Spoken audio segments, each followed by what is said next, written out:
Good morning. I'm Eric Reeser. Bruce Thornton's 19 points away from becoming Ohio State's all-time scoring leader. Thornton had 18 last night to help the Buckeyes to a 94-62 win at Penn State. Big night for Junie Mobley, who canned 8 of 9 threes and led all scorers with 28. OSU's 11-8 in Big Ten play, 19-11 overall. They'll play Indiana Saturday night at the Shot. It'll be senior night for Bruce Thornton.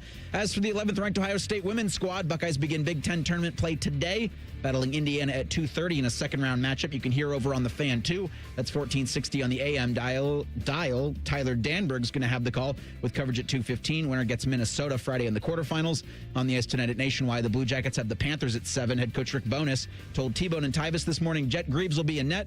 Zach Werenski's a game-time decision. He's missed the last 2 games with illness. This update is sponsored by Dr. Mark Levy. If you're snoring and not sleeping, call Mark Levy's office at 1-800-MORE-SLEEP or visit him online at sleepbettercolumbus.com.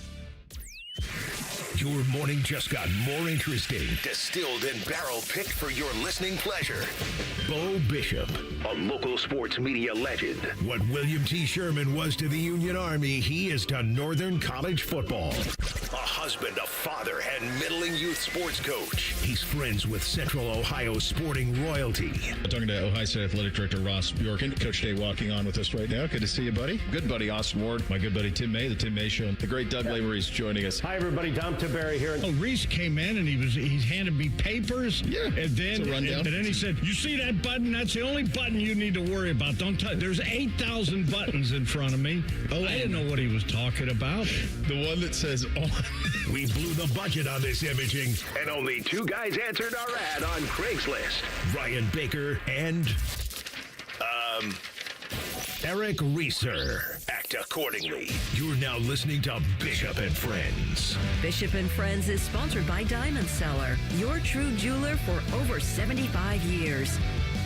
All right, let's do it live on a Thursday edition of the program. Bo and the boys with you for the next 3. That's how you do it, Buckeyes. Impressive last night over in State College. We will get to that coming up at 10:30. Paul Finebaum will stop by, as is customary. And at 11:30, we'll do a little bit of Shelley time as the Jackets look to continue to stack points and wins and all of the good things that come with all of that. So a very busy day here on the program.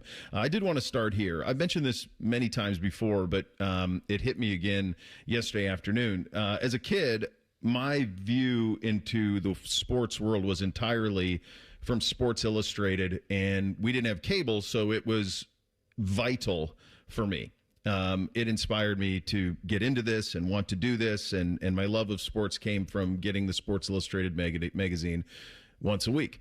And in those days, when you would get the Sports Illustrated magazine and you signed up for a subscription, you would also get a VHS that would come with it.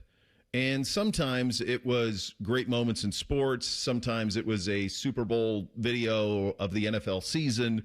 A lot of the stuff was done by NFL Films. One of them that we got one year was Not So Great Moments in Sports. And so included in this was all sorts of things, like the 72 basketball team gold medal game against the Soviet Union, where Doug Collins and that group was robbed of their gold medal by the officials in that Olympic basketball game, and they didn't accept the silver medal, and the Soviet Union went on to win. So that was in there. The thrill, the agony of defeat in the Wide World of Sports intro.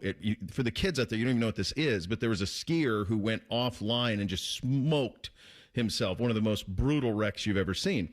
Well, also in this video was Woody Hayes' last moment on the field as the coach of Ohio State.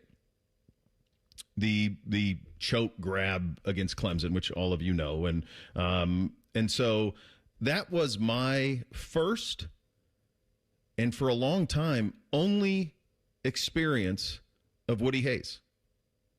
From the time I was a little kid, really until I started covering college football in the early 2000s, for 20 years almost, 15, 20 years, my only point of reference on Woody Hayes was this play at the end of the game against Clemson. That was it. That was it. I had no clue And remember, there's no internet in those days, kids, so we're not Googling things. You would have to physically get a dictionary, get an encyclopedia, look up Woody Hayes to be able to find out more about it. I never did that. Growing up where I did in Montana, it wasn't anything that was ever top of mind. People didn't talk about Woody Hayes, so I had this in my head. I had no idea about the success. I had no idea about the impact. I had no idea what he did for kids. I had no idea that he won multiple national championships. I had no idea that he was a Mount Rushmore coach. I had no idea of any of it. What I knew of Woody Hayes was that. That was it.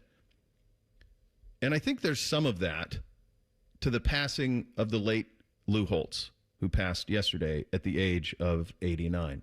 If you are my age and you are Bake's age, despite everything over the last really 25 years, what you remember is Lou Holtz in a starter pullover that said Notre Dame on it in gold and navy blue, and you see an interlocking ND hat, and you view him.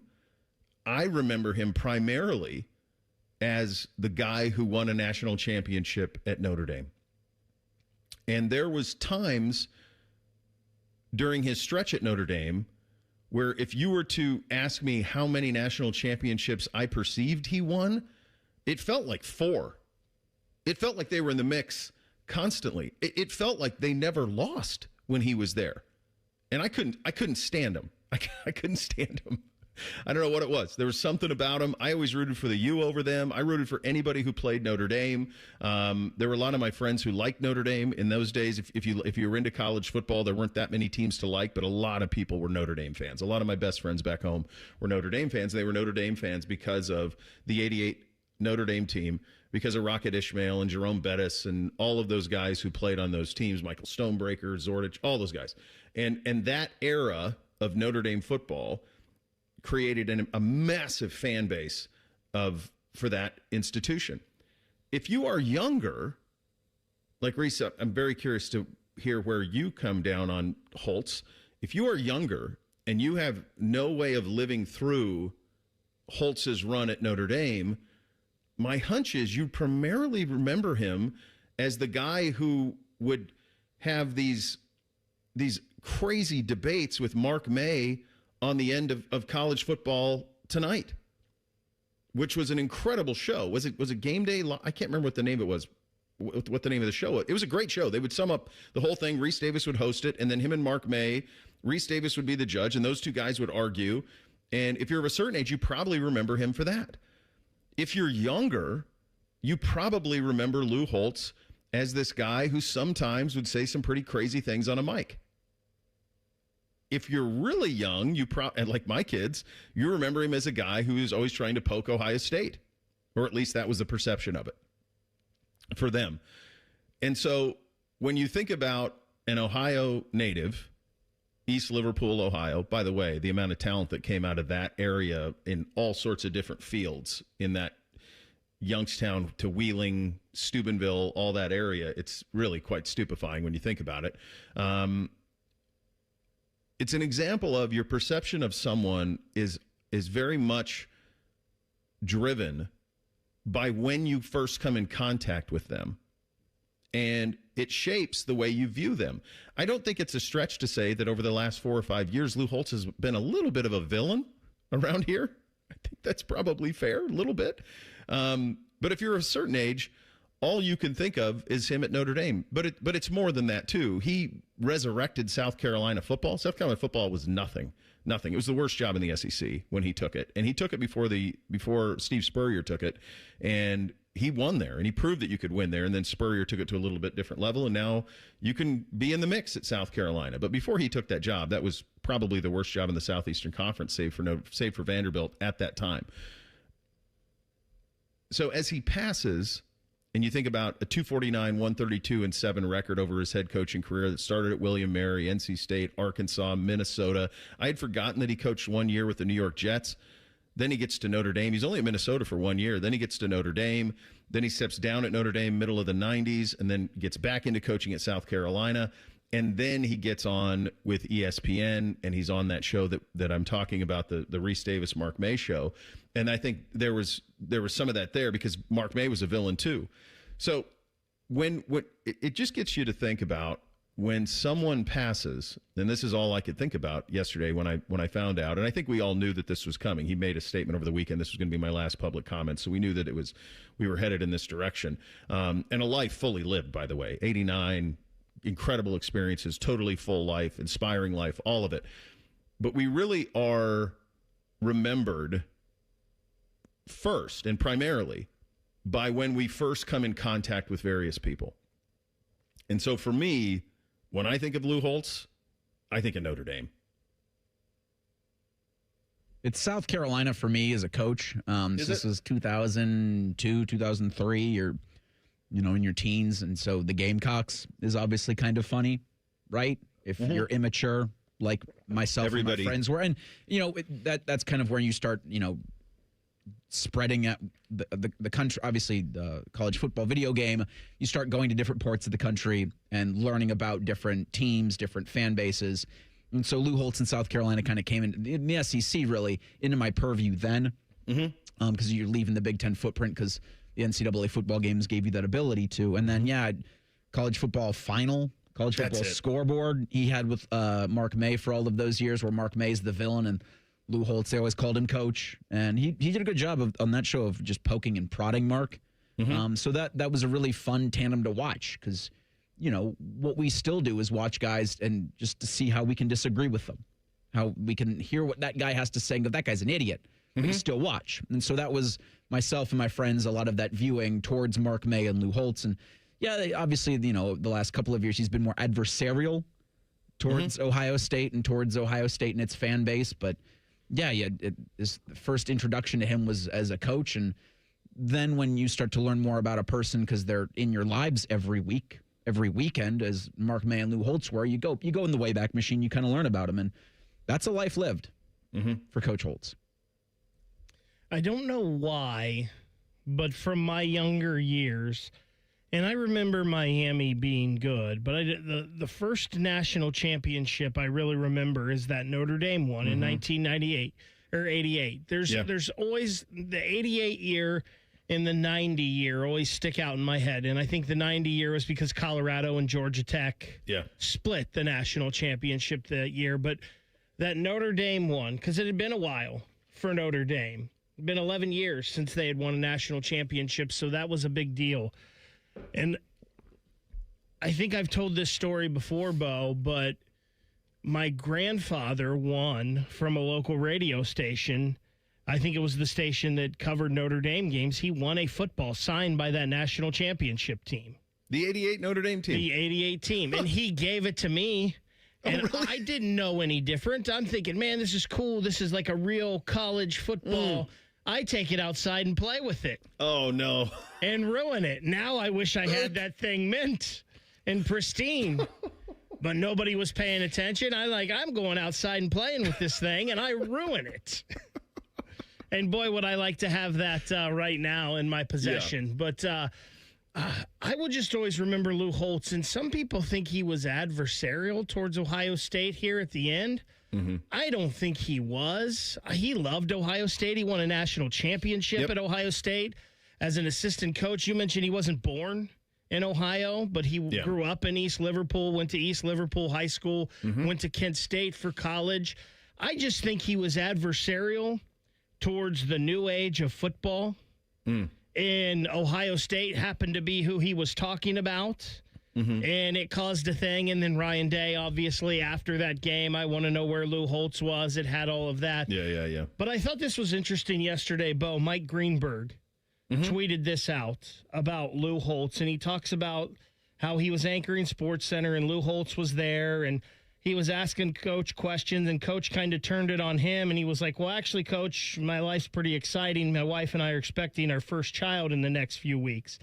And he said Lou Holtz stopped dead in his tracks, and he put his finger up by his face. And he said, young man, the most important thing you can do for a child is make sure every day that they know how much you love their mother. And I think that just can say more about Lou Holtz than anything. Like, was he a great football coach? Sure, but he was probably a better man. I mean,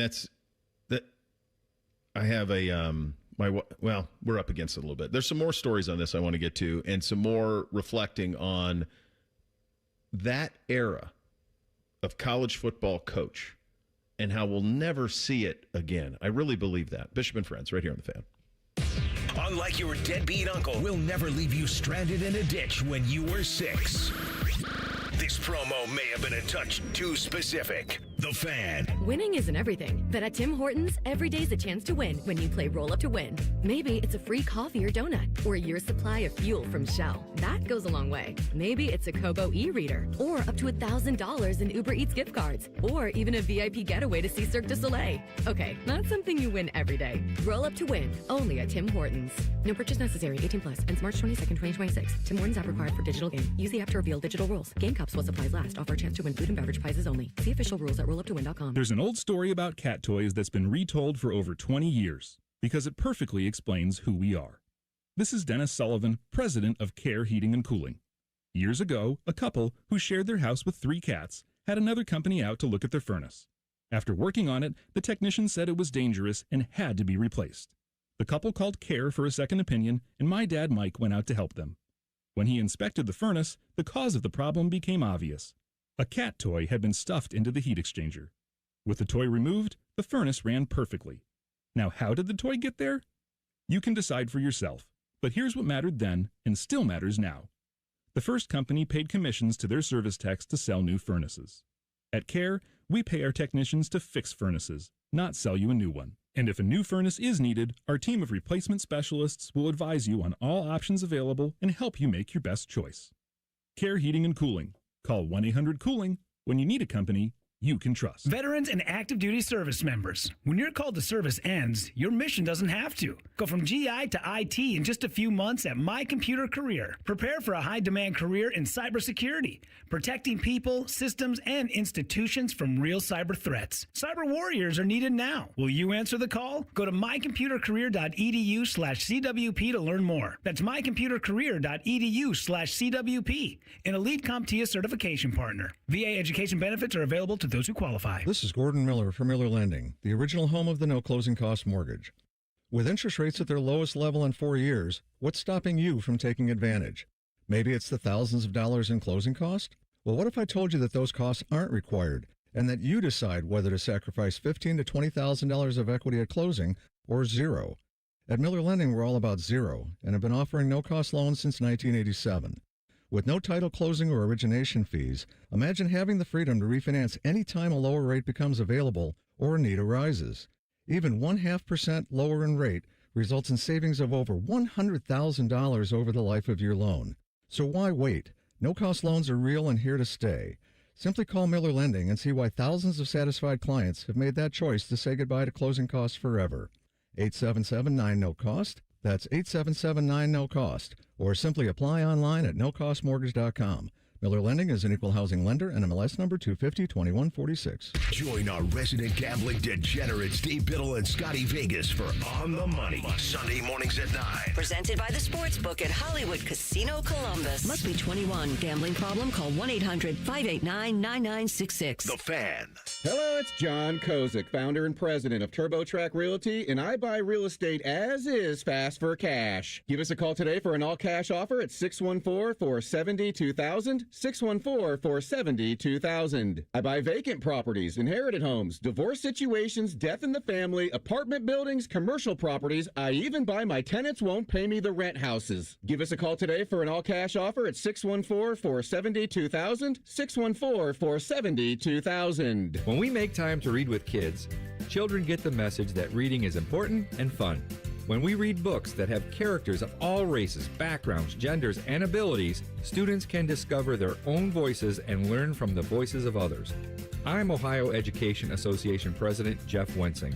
As we take part in Read Across America celebrations this week and all year round, please join the OEA in celebrating our nation of diverse readers so we can set up all Ohio students for success. Fan weather. From the Logan AC and Heat Services Weather Center. We'll see that continued chance for scattered showers and thunderstorms becoming a little bit clearer as we go toward the commute home. Highs getting into the mid-60s, and then for tonight we could see on and off showers and storms, otherwise mostly cloudy overnight with our lows in the 50s. Friday, we do have a good chance of showers and thunderstorms on and off for the first half of the day, becoming mostly sunny by the second, highs soaring into the low 70s. For The Fan, I'm meteorologist Meredith Garfalo with the 10 Weather Impact Forecast. The Big Nine was a sad, incomplete place. Enter Ohio State. The rest is history. The Buckeye Show. Weeknights at 6. The Fan. When General Sherman marched through Georgia, he was listening to this show. Use your skills for good, young warrior. This is Bishop and Friends.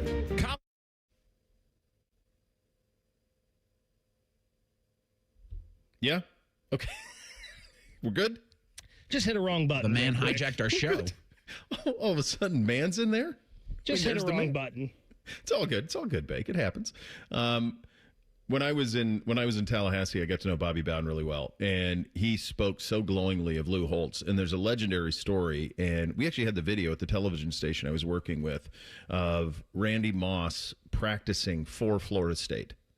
And the reason Randy Moss ended up at Florida State is Randy Moss was going to Notre Dame, and then he got in a little bit of trouble, and Notre Dame would not allow him to go to Notre Dame. And so Lou Holtz, and Bobby told the story all the time, Lou Holtz called Bowden and said, you really should take this kid. And the president at the time was a guy named Sandy Dallenberg, and he said, we can bring him in, but he cannot play as a freshman. By the way, it should never happen now, right? Somebody of that talent, yeah, you're going to play right away. But in those days, would not play as a freshman. So he gets to, everybody knows the story from this point on, that Randy gets to Florida State. He's good the whole way, and then gets into trouble at spring break when he went back home to West Virginia, and the rest was kind of history. Ended up at Marshall, and obviously things worked out quite well for Randy from that point going forward. But the point of the story is Bowden and Holtz just loved each other. But it wasn't just that. Bowden really liked Spurrier, too. Really liked him. And it was this era of these Nike trips that coaches would take in the summer. Nike would take these coaches to various places, Caribbean locations, play golf, all of this stuff. And so they would go to this stuff and they would become good friends. But then they would have this playful back and forth with the media. And they would have these press conferences that you would see, and you couldn't wait to hear how they would respond to some of these things. And I do think of that era in college football, that really probably the 60s all the way through, before the internet went nuts, before social media went nuts, and you had genuine characters coaching college football. We don't have many characters left like that. And you can honestly probably, if we wanted to, we could probably name, I mean, like, for sure, like Tim May could name 30 characters during that era. And I could sit here and name 25, 30 characters from that era that just really enjoyed the playful back and forth with the media. Sometimes it got heated, sometimes it didn't. Would use their platform, whether it was their coaches' shows or their weekly press conferences or their post games, their pre games, they would use that to kind of needle other coaches around the country or rivals around the country. But then in the summer, they would all become the fastest friends, and all of them got along very well. And I don't think, unfortunately, I don't think we are ever going to get back to that, where you have these incredible characters in the sport. If you think about the characters in the sport right now, it's a relatively short list. Dabo Swinney's a character. Lane Kiffin's a character. How many are left? There aren't too many of those type of guys out there. Everything over the last 20 years has become incredibly measured in what you say, incredibly purposeful what you say. There's been, media coaching and all of this stuff. Say something without saying anything. Holtz was part of really a golden age of college football coaches that seemed larger than life, both as coaches and as characters. And there was a bunch of them. And I don't think we'll see that again. I mean, are we kind of close with like Dan Lanning and Kenny Dillingham? He keeps going. Keep going. And those guys a little bit. Hopefully. I think you got to win more. I mean, the guys I'm talking about won national championships and were at the pinnacle of the sport. Signetti's close, right? Signetti's perfect. He's exactly. And he's would also fit in a with little that older, too. So he he's is kind of on the tail end of that era. Mm-hmm. We really miss. I think he's worth the ACC network now. I got ranches. Oh, gosh. Got to get him back. And Cignetti feels like he's only as good as he keeps winning like this. At least keeps winning. I don't know if he's got to win national titles, but he's if he going to make the playoff. That's right. If he's 10-2 and Indiana stays very real for the rest of his tenure there, then he can be part of that. By the way, speaking of I Got Ranches, I kind of wonder if they're just waiting on Norvell to flame out this year so they don't have to pay that much of a bigger buyout. I wouldn't be surprised if I Got Ranches ended up back at Florida State. In 2027. I think that would help things because the Sunshine State's really void of characters, and I think you kind of need one or two of those schools to have that character, kind of that, because Mario Cristobal's pretty boring. I'm blanking on whoever's coaching at Florida right now. Heartline's at South Florida. John Summerall. So yeah, if one of those schools could get a character, that'd be great. Did we just get to know the scores? By the way, pay attention to the scores. You never know. At Florida State. Never know. You never know with the Florida man. You never know. Would make a lot of sense. Make a lot of sense. Might not have to pay him $12 million a year to do it because he's got double buyouts at Texas A&M that he'd never have to work again the rest of his life after they had to scratch that check to get him to get out of there. So yeah, we'd be better off with that. Interesting's fun.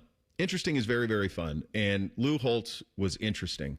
He was interesting as a coach at Notre Dame. He was interesting as a coach at South Carolina. He was interesting on College Game Day Final. He was interesting even in his later life when you would put a mic in front of a guy in his mid-80s who loved Notre Dame more than anything in the world, and you'd get him to talk about whoever they were playing. He was interesting in all of those things and well-intentioned in I think all of those things. I never got a chance to interview him. Been around him a few times, but never got a chance to really talk to him. I know a lot of folks around here have done the parody, like the Lou Holtz voice, like you see that stuff quite a bit going around, but never got the chance to do it. But I can tell you that when you step on the Notre Dame campus to this day, he is revered at Notre Dame. They always, I bet that's probably the best bookstore in America that they have on campus at Notre Dame. It's massive. That hat, I asked the guy when we were there, that hat is always in stock. That Lou Holtz Notre Dame hat is always in stock, always. And so he is in a way, he's their Woody. I think that's the way they feel about him, the way we feel about Woody here. I've always thought that, and it's interesting that you said that about the hat because a lot of the coaches back then were known by hats, right? Lou Holtz's hat, Woody Hayes' hat, Bear Bryant's hat. Yeah. I don't know how many of them are now outside of Ryan Day. Ryan Day wears the same hat every game, but yeah, he wears the who's black. There. Maybe Kiffin and his visors. Well, Spurrier had the visor, and Kiffin is certainly the he doesn't modern wear it all version. the time, though, does he? What's that? He doesn't wear it every game, does he? I think Kirby's got a visor. Kirby visors, Kiffin visors. Jim Harbaugh always had Dabo's that a hat awful guy. Michigan hat. Yeah, that's a good one. Yeah, Harbaugh wore like the bow hat with the it's a much more narrow M. Looked really stupid relative to everything else was worn on Michigan's sideline. With his dumb khakis. God, he's so Jake mouth from was State always Farm. open. Look at all the cheating and all of it aside, and that's a big reason why they had the success that they had. Certainly, at least 1 year. It's going to be weird watching Ohio State play Michigan and liking the coach for Michigan. Yeah. Kyle Whittingham's a pretty good dude. It stinks. Like he's Urban's buddy. Like the whole thing's going to be weird. One last thing real quickly from the college football world. The college yesterday announcing that they will play first ever college football games at London's Wembley Stadium. Will feature Kansas and Arizona State on Saturday, September 19th. It's part of a new multi-year Union Jack Classic series. It's scheduled to continue for at least 3 years, expanding the Big 12's presence internationally. I'll tell you what, Yormark we'll try anything. We'll try anything. Maybe they could get a glass football field for those games. Just put it out in the ether. He'll get that done. The Buckeyes got it done last night in a big, big way. This was an attention getter, to say the least. We'll get to it in 2 minutes. Bishop and Friends right here on The Fan. Common Man and Bob Capace here for Worthington Jewelers. Bobby, it's bridal sale time. Our annual spring bridal sale is March 10th through the 21st. Buy one and get one 50% off on all bridal jewelry. And don't miss the weekend trunk shows featuring the latest styles from the top designers. And Bobby, if custom is the choice, you're the man for that. Absolutely. Let us make the ring of your dreams. Check out our custom ring builder at worthingtonjewelers.com, where Columbus gets engaged. Hey, Columbus, big news. For a limited time, get Uber One free for a full year so you can save on food and rides. That's a $96 value on us. Just use code Columbus. Get 1 year of $0 delivery fees, 10% off eligible food and grocery orders, and up to 6% Uber One credits on rides. Sign up for this limited time offer today using code Columbus and save big with Uber One. Offer valid through 3/31/26. Savings and $0 delivery fee on eligible orders and rides only. Fees and terms apply. See app for details. Did winter leave you with a roof leak just as spring approaches? Don't stress. The team at Newman Roofing has you covered. Voted Columbus's best roofing company 4 years in a row. Schedule your estimate by calling 614-NEW-ROOF or visit newmanroofing.com. Don't just get a new roof, get a Newman roof. Steve here from USA Insulation. Let me ask you a question. Do you know why your thermos keeps your coffee hot? Because it's insulated with foam. So let us do the same thing and insulate your home with our premium foam for only $99 a month, interest-free. The cold weather's here. There's nothing better than sitting in a warm, comfortable home with your loved ones and keeping that cold, drafty air outside. So make the call today, 529-2440, 529-2440 or usainsulation.net. USA Insulation. Hey folks, it's Austin Ward here. The new weight loss meds are having results, but what happens after you stop taking them? I didn't want to rent my results. I wanted to own them, to keep the weight off. I chose the medication-free solution for weight loss, Awaken 180 Weight Loss. Bishop and Friends is sponsored by Diamond Seller, your true jeweler for almost 80 years. The Fan, Ohio's sports destination. What's up? What's up, man? What's up with you? I believe the technical term for what happened last night in State College was leave no doubt. That's an attention getter. That's an attention getter last night. To be up 45-21 at half, to have the run that they had in the first half, to put this thing away, to strangle it out in the second half, to score 94 points, to do so knowing in your back of your head that if you do not beat Penn State, if you do not beat Indiana, does what happened Sunday against Purdue even matter? Now I'm kind of coming around to the idea of the way that they played against Purdue, the way they played last night. Certainly, go beat Indiana Saturday, leave no doubt on that, to just keep the theme. But as now sitting there at 11-8 in Big Ten play, 19-11 overall, 2 straight impressive wins. And this one to me was just as impressive as, and I know Penn State's garbage, I get it. But to go over there and to just bomb them, it's very much, to me, very similar to the win against Purdue. Because of, it's just, in the Big Ten, in the middle of the week, you go over to some place, you just don't know what you're going to get. And to just come out and bomb a team the way that they did last night tells me that they got this thing headed in the right direction. Go beat Indiana on Saturday, and then you're in. I don't think it even matters what happens in the Big Ten tournament at that point if you're sitting there at 12-8 bake. I know you push back on that, but just from my perspective, I think you get to 12-8, you finish 3 straight wins to close out Big Ten play, an impressive quad 1 win against a top 10 team in Purdue, a bombing of Penn State on Wednesday, take care of Indiana on Saturday, and I think you're in pretty good shape. This is what we've all been looking for from this team. What we saw from Purdue and then what we saw last night, where all of the things that they are good at were on full display really almost from the jump. You're up 7-0 right away. Penn State got it back, and then you go on the big run. But this was an attention getter in every way, or I would assume, around college football, just the ease with which Ohio State took care of business in Happy Valley. You slipped and said college football there, but I do think scoring 45 in the first half is an attention getter, like a box line, like a bottom line score, because this was on the Peacock on a Wednesday night in March, where few people are probably watching. But if the committee or anybody in general college basketball is sitting there and they look and see that bottom line, they go, whoa, 45-21.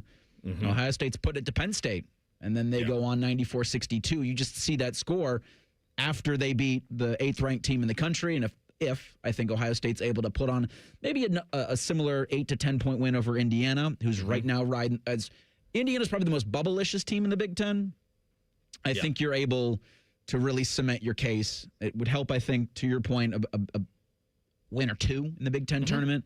What happened last night after what you were able to do to Purdue is definitely the final argument you want to make if you're Jake Diebler and company. Mm-hmm. Act accordingly. Yeah. Right? That's what this show always says. Act accordingly. And that's what you did last night. Penn State is not a good basketball team, but weird things have happened over at Bryce Jordan before. I've seen them happen with this Ohio State basketball team. And early on, it was like, uh-oh, what's going on here? You jump out, then they come back. The game gets really slow, and then all of a sudden it's 21-9. And I tell you, I don't know with this Ohio State team what we're getting here recently. I don't know if it's them getting healthy. I don't know if it's them realizing, our life's on the line, and they're putting a little more effort into it. We heard about John Mobley Jr. midway through the year, 5 a.m. gym sessions. Devin Royal staying up till 4 a.m. in the gym, getting shots up. 67% from the field last night and 70% from three. Yeah, that's like, I don't know if we're playing with fool's gold here and this is a team that's just shooting hot right now, or is this really what they should be and could be? I don't know, but listen, you had no choice and you acted accordingly. I think shooting's contagious. In my experience, it is. When you start to see it go in, it's a little bit like golf. Like if you've been on a heater, whether it's with the putter, off the tee, whatever, and everything's going right, it just feels like sometimes you can't do anything wrong, can't miss. I think shooting's contagious, and I think when they start to fall, it becomes something. Anything you can do, I can do better, and it just becomes natural. And that's what we saw. I mean, it was 7. So Ohio State gets a 7-0 lead. Penn State scores the next 8 to go up 8-7. From that point, Ohio State outscored them 30-6. They won a 30-6 run in the first half of this game. Reese, I love your point on the bottom line. That's a great point because no one saw this. Buckeye fans saw it. My guess is no Penn State fans saw it. They're probably waiting for the wrestling match over the weekend. But for Buckeye fans, you certainly watched the game or watching hockey if you're Penn State. So Buckeye fans watched it. That's probably it. Everybody else was watching the rest of the night in college football, and then that pops on the bottom of the screen, and you see halftime, Ohio State 41, Penn State 21, and you go, oh, there you go. That's the attention getter. Those are the type of things, and Freudian slip on saying college football, but the reality is that there is a lot similar between the two because all of this is in the eye of a committee and a beholder. They're the ones. So this is what makes this so important is this team is now stacking good performances. That's the game changer of it, is you're stacking good performances, and as that committee starts to pay more and more close attention, you're now playing at your best.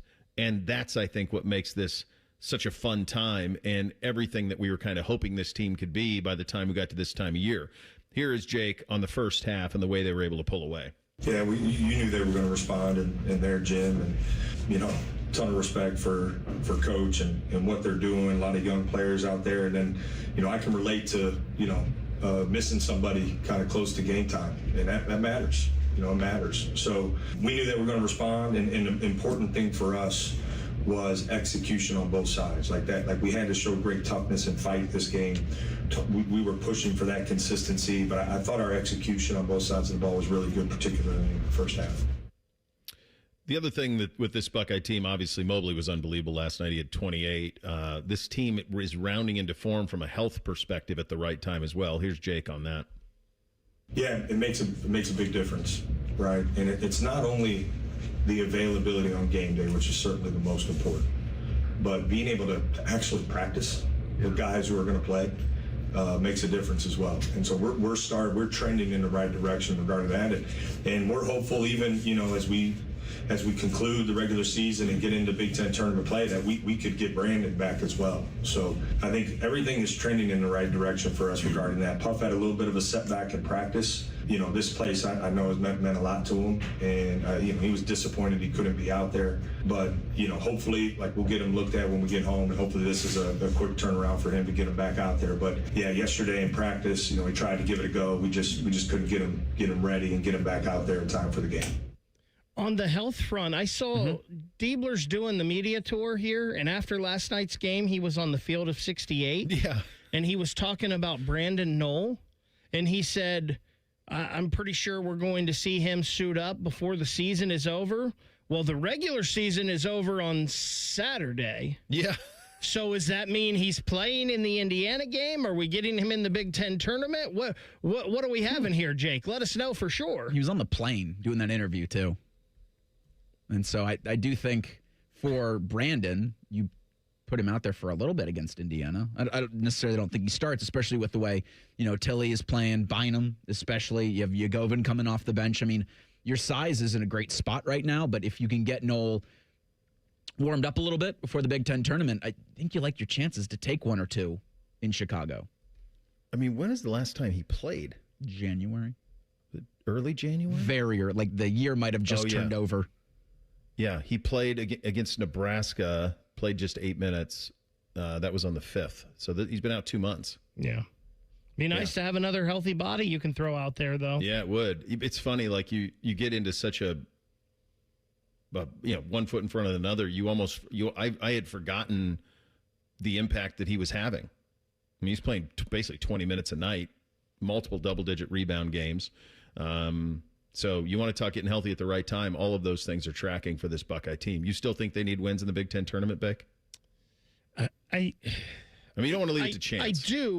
I do because crazy things happen in tournaments, and teams that you thought were going to win a tournament may not, and it could throw things off as far as bids. So me personally, I would feel much better if not only they beat Indiana, but they win that one game in the Big Ten tournament at least. It could be the difference between first round or Dayton.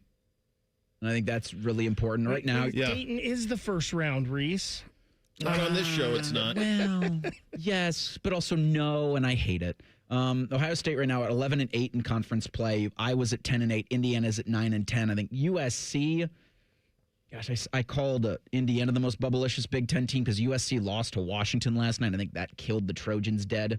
Yeah, for their NCAA tournament hopes. So I don't think you need it, but I think a win or maybe two in the Big Ten that helps solidify where you are in the first round of the Big Dance. So right now we're the 8 seed. If the Big Ten tournament started today, we would be the 8. If Iowa wins their next game, then I think Iowa would leap ahead of them because they would have the tiebreaker, right? Penn State beat Iowa last time out, I saw that Ohio State could be anywhere from 7 to 9 in the Big Ten tournament because USC plays UCLA, and if they would knock off UCLA, Ohio State could jump them, and then Iowa has 2. I think it's Nebraska, and I can't remember who else. Maybe Minnesota. Michigan. Oh, Michigan. Yeah. So they're losing that for sure. They play Michigan tonight. They play Michigan. Oh, that's a peacock. They play Michigan tonight, and then they're at Nebraska to finish. So that's a tough little schedule for them there to wrap up. Yeah. So to me, if you're someone who likes to wager some of the soft earned, I would think it's a pretty safe bet that you're going to be the 8 seed in this thing. Is kind of the way that goes. What does that do for their Big Ten schedule? I know if they're the 9, they play at noon. When does the 8? The 8, what's that bracket doesn't the like? 8, does the 8 get a first round bye? Because the 9 plays to get to the 8, I believe. Maybe not. Anytime you can live Google a tournament bracket when you're up against a break, you should do it. The Big Ten is tough, too, the way they do their brackets. The women one got me confused yesterday. All right, I'm going to get you the answer on the bracket. And Jake Diebler was on Wake Up Barstool, and they asked him what life is like on the bubble. We will have that answer for you coming up next. Bishop and Friends, right here on The Fan. If you miss a live show, you can catch the podcast. If you miss the podcast, our hosts have volunteered to have dinner with you. Ma, the meatloaf! The Fan. At Great Lakes Hyundai, the savings are so good. The savings are so good at Great Lakes. But have you seen our inventory? With over 1,000 new Hyundais to choose from, there's no need to settle at glakeshyundai.com. Find a new Palisade with the exact options you need, or a new Tucson in that color you have been seeing around town. Plus, every new Hyundai comes with Hyundai Assurance and America's best warranty. A 10-year, 100,000-mile coverage. At Great Lakes Hyundai, the savings and selection are so good. Indeed presents hires you can't afford to get wrong, like a staff accountant at the height of tax season. Congrats. Looks like the company owes, $50 in taxes. How about that? That seems low. Why only 50? Why do you care so much? It's not your money. This is your time for sponsored jobs. This is what happens when you don't sponsor your job on Indeed. Next time, get matched with quality candidates with Indeed sponsored jobs. Visit Indeed.com/hire now and sponsor your job today. Get in the zone, AutoZone.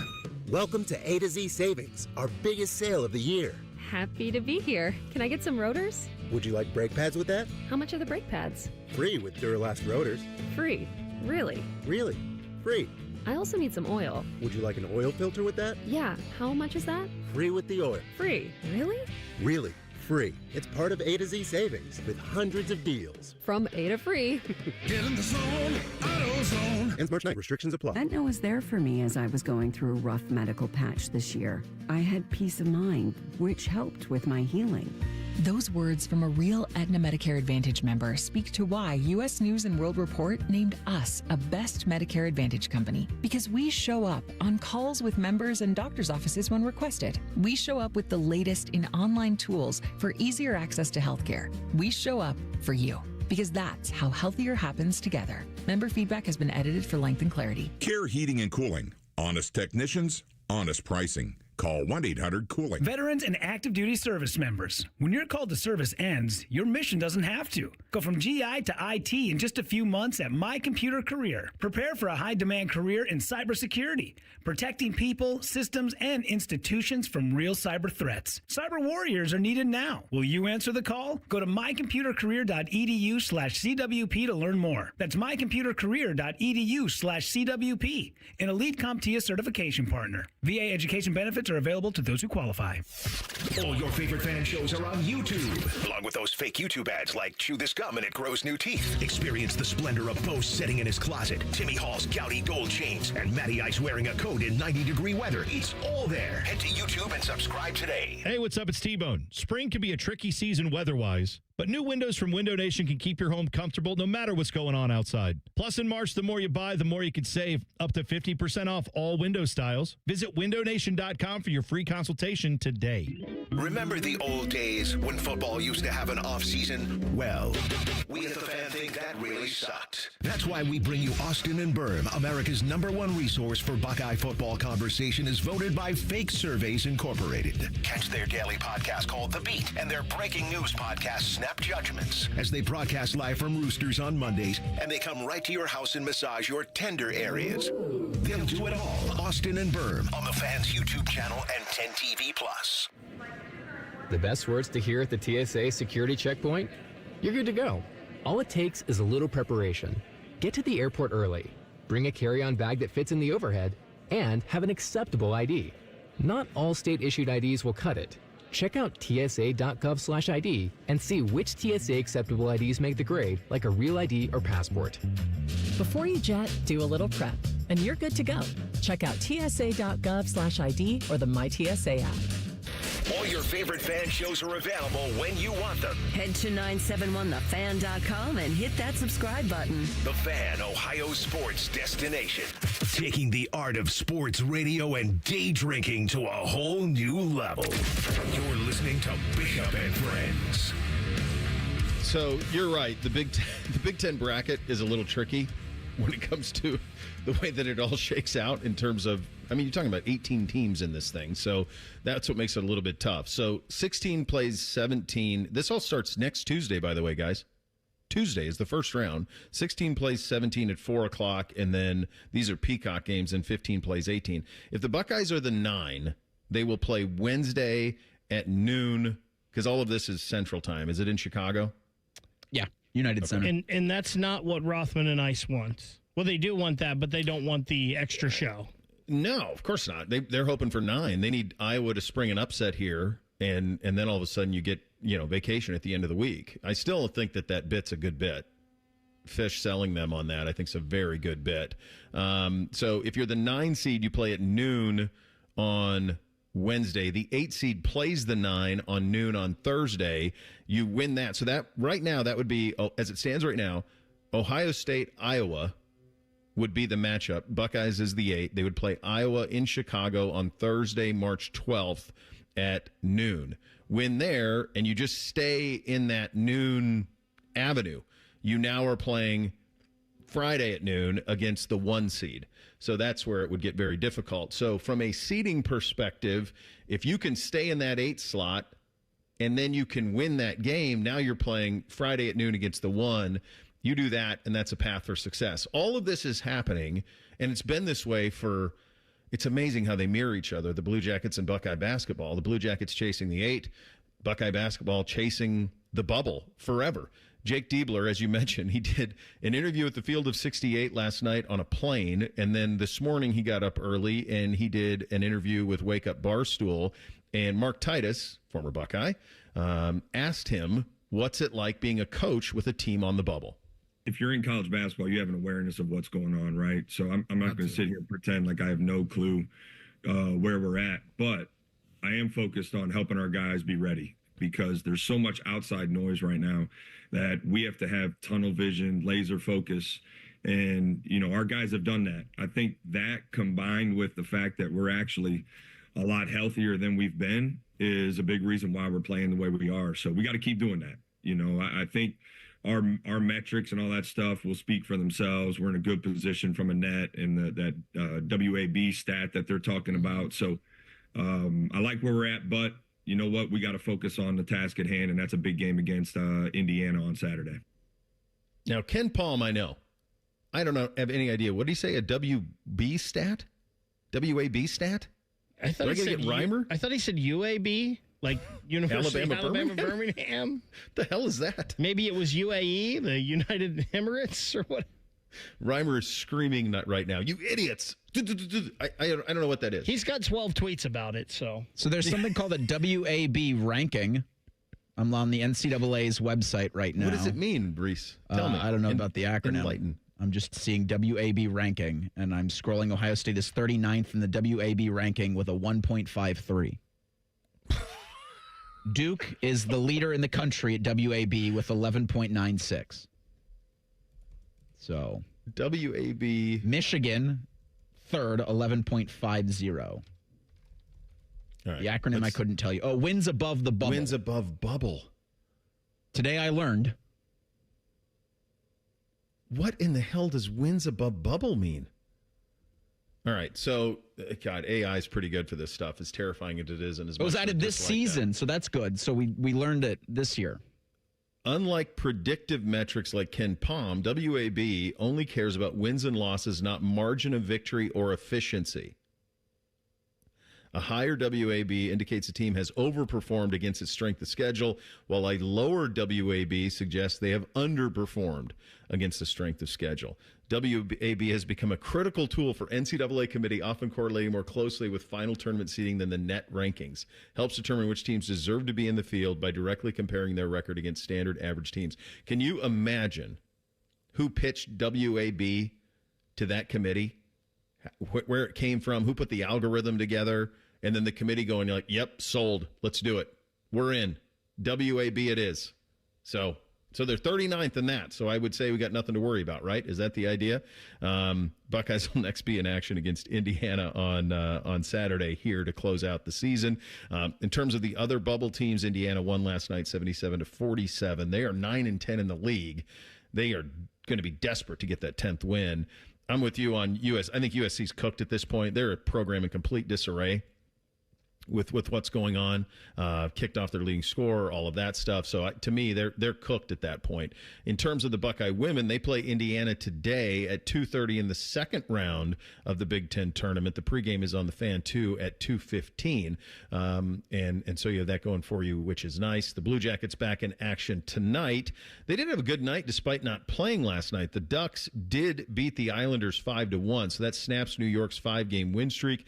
The Jackets now trail the Bruins by 3 in the second wild card, and Montreal and Montreal as well. Pittsburgh and the Islanders by 5 points. They have played 2 fewer games than New York, so the Jackets are in a good spot here, as with 20 games to go.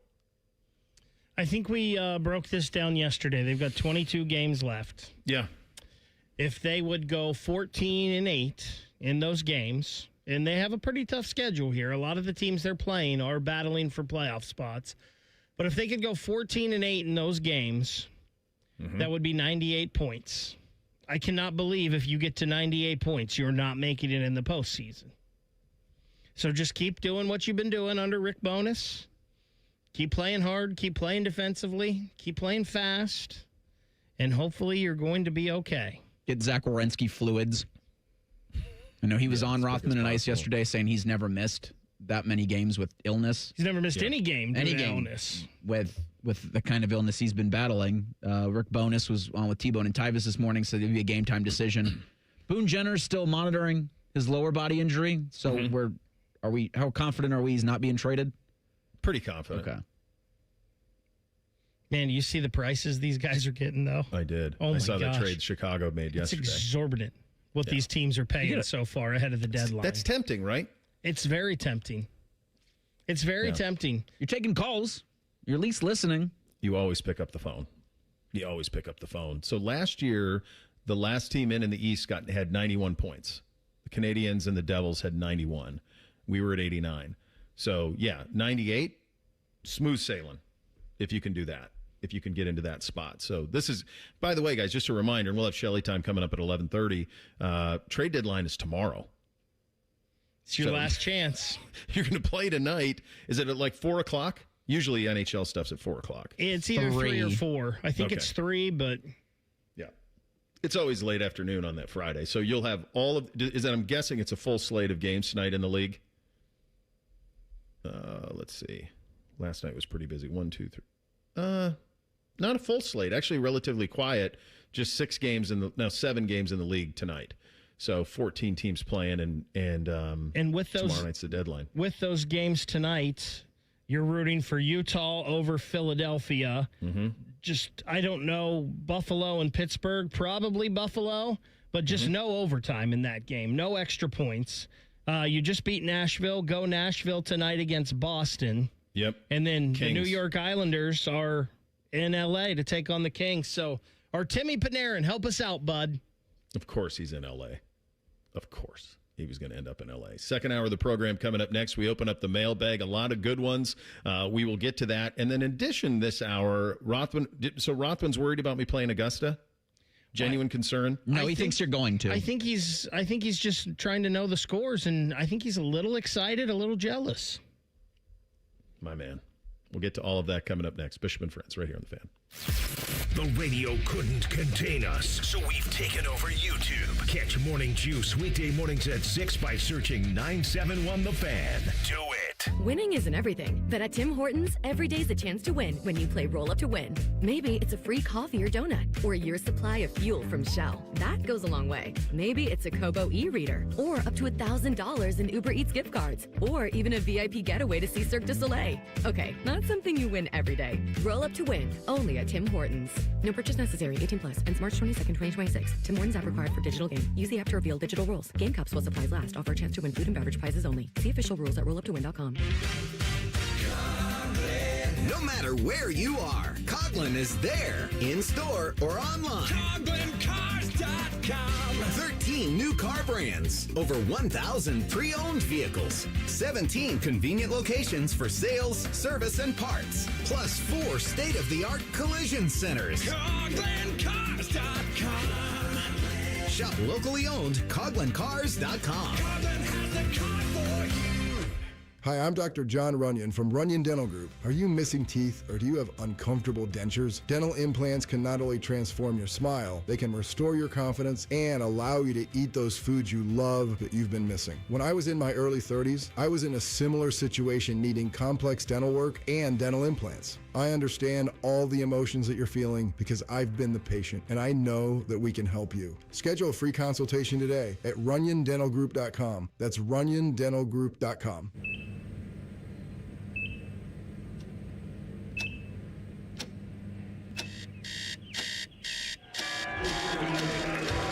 Got this.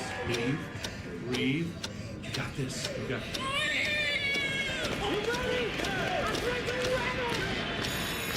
In the moments that truly matter, what do? Rise to the occasion. Ohio Health.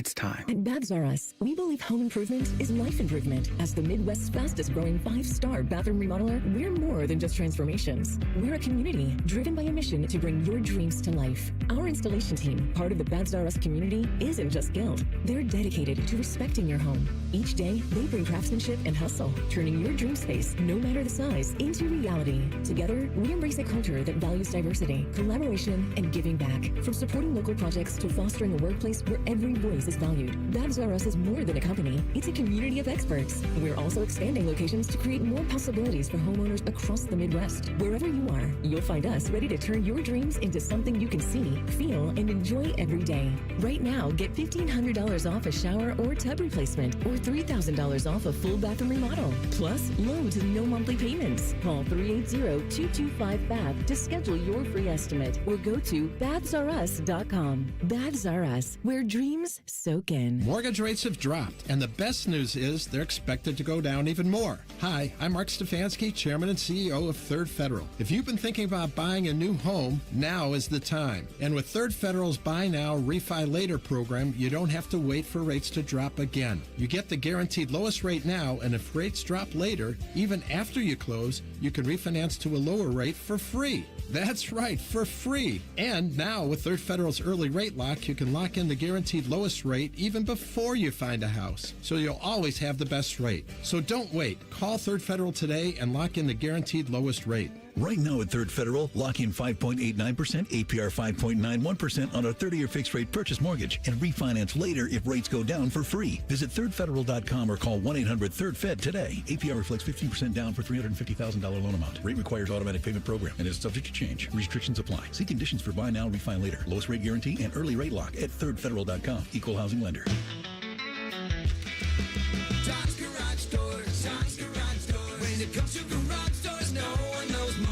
I started my first business at 12 years old, mowing lawns for about $5 a yard. I thought I was crushing it until my buddy down the street undercut me by $2. But he didn't just cut the price, he cut corners too. That's when I learned if you do the job right, people trust you and integrity beats profit. People care more about how you show up and whether you do what you say you're going to do. Hi, I'm Tommy Mello, owner of Don's Garage Doors. From garage door repairs to upgrades, we show up, we crush it, and we stand behind every job. We only use the best parts, and the spring's guaranteed to last a lifetime. Because when you care about the people you serve, you work harder, and it shows. From repairs to upgrades, call Don's Garage Doors today or schedule online at donsgaragedoors.com. And yeah, we still beat the other guy.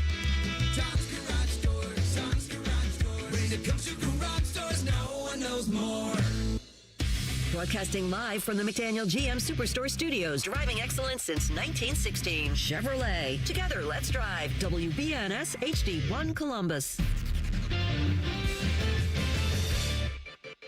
Good morning, I'm Eric Reeser, and despite what I said in the last update, it's 12 points needed for Bruce Thornton to become Ohio State's all-time leading scorer. He scored 18 last night at Penn State, was one of 5 Buckeyes in double figures as Ohio State smothered the Nittany Lions 94-62.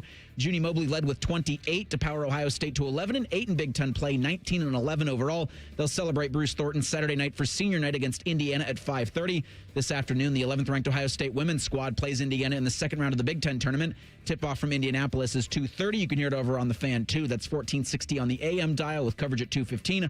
Winner gets Minnesota in Friday's quarterfinals. And on the ice tonight at Nationwide, the Blue Jackets go for 3 straight, hosting the Panthers at 7. Zach Werenski will be a game-time decision per Rick Bowness. He's missed the last 2 games battling an illness. This update's sponsored by Eco Plumbers. Get $500 in free plumbing repairs when you buy a new water heater. Visit geteco.com and book today. Distilled sports discussion served in light beer quantities. You're listening to Bishop and Friends. Paul Finebomb coming up in 28 minutes from now. Time to open up that mailbag, fellas. Our comment box is always open. Any feedback is mostly appreciated. The mail never stops. It just keeps coming and coming and coming. There's never a let-up. It's relentless. Every day it piles up more and more and more, and you got to get it up. And the more you get out, the more it keeps coming in. Again. Bishop and Friends present emails. Another full mailbag this week. Let's start, actually, though, in the, I believe this is an Instagram message that we received. Yesterday we were having the conversation about officiating, and we're in a bit of a crisis with it. Got a message from that. I don't know if I have the name on this, but I appreciate it. As a veteran high school official, out the gate, I worked 13 days straight, totaling 22 games. Man, that's a lot. That's double duty on some days. I shy away from youth and AAU officiating because there's no one holding fans accountable for their behavior. Don't tell me little Jimmy was doing a Euro step when he traveled when I just stopped the game twice as a safety concern for him to tie his shoes. The amount of times I've seen that is the only reason I'm laughing. So it was, I think, Dante with the IGDM. It's very good. Also says they need officials. And, yeah, I think that's been a theme of the last couple of years where the OHSAA and similar organizations are just struggling to find zebras. Well, so typically what happens with that is if the compensation goes up, then more people will do it. I mean, it's kind of straightforward, right? You pay people more, they're willing to do more and put up with more. So that's probably why it is. It's a damn thankless job, and I don't blame him at all not doing youth and AAU. I think it's probably the hardest thing to do. I always compliment the guys who do it right. And the way I define right is if you are, for example, refereeing fourth grade basketball, if you want to, you can call an infraction every single trip down the court. You can. There's a foul or a travel or a carry or every trip down. So finding the sweet spot's really tough, and I have a lot of respect for people who do it. I always do this with our fans. I always have a parent meeting at the beginning of the season, and one thing I say is players play, coaches coach, officials officiate, and fans cheer. Do your job. That's it. Don't officiate. Just do your job. Your job is to cheer. That's it. If you don't want to cheer, just sit there quietly. If you have a problem with an official or a coach or whatever, give it a 24-hour rule, especially with a coach. Give it 24 hours to chill out and then reach out and say, I didn't like what you did on here, here, and here. Never confront an official or a coach directly after a game. Only thing that comes from that is bad. But we had someone, when we were talking about that, chime in on our show Twitter page as well. And they were saying they disagreed with me. It's not about making the league or college. And I wasn't using that as a point of that's why these officials do it. I was just saying it used to be officials got in lower levels and then they progressed and somebody else came in, and we have a shortage of officials, I believe, in general, is because people don't want to get involved at the lower levels anymore because they don't want to deal with the parents and stuff. He also said it's being a ref is about being fair to the kids, the hard work and practice and grind and getting screwed by a missed call or bad call. I mean, I'm with you on that, but that's life. Like, little Timmy needs to learn, too, that life doesn't always go his way. I also think calls even out over the course of a game. A lot of times we look at one at the end of the game, but what if the call wouldn't have went your way earlier in the game? How would that have changed things? So I think calls always even out, and it doesn't matter. Just, you got to be respectful. You can't be the only people that should be talking to officials are coaches, and some of these coaches are ridiculous with how they treat officials. Oh my God! I told that story about Calipari at the Kentucky game a couple years ago. He never stopped yelling at him. He yelled at him the whole game. There wasn't a second that he wasn't yelling at them. It was 40 minutes of if it was on our guy, then you missed one down here. He never stopped. He was into him the whole game. It's crazy. I don't know how you do it. All right, let's open up the mailbag. This one from, I believe I'll tell you, the only problem with the new Gmail mailbag is when I print them, I do not see the names. Okay, this is from John. This one's from John. Found it. Bo, I grew up in Pataskala. We moved there in 1971. I was 8. Party line phone, obviously no cable till late 80s on my road, et cetera, et cetera. We subscribed to Sports Illustrated, first issue. I still have. Summer of 74 has Reggie Jackson on the cover in the Oakland A's uniform.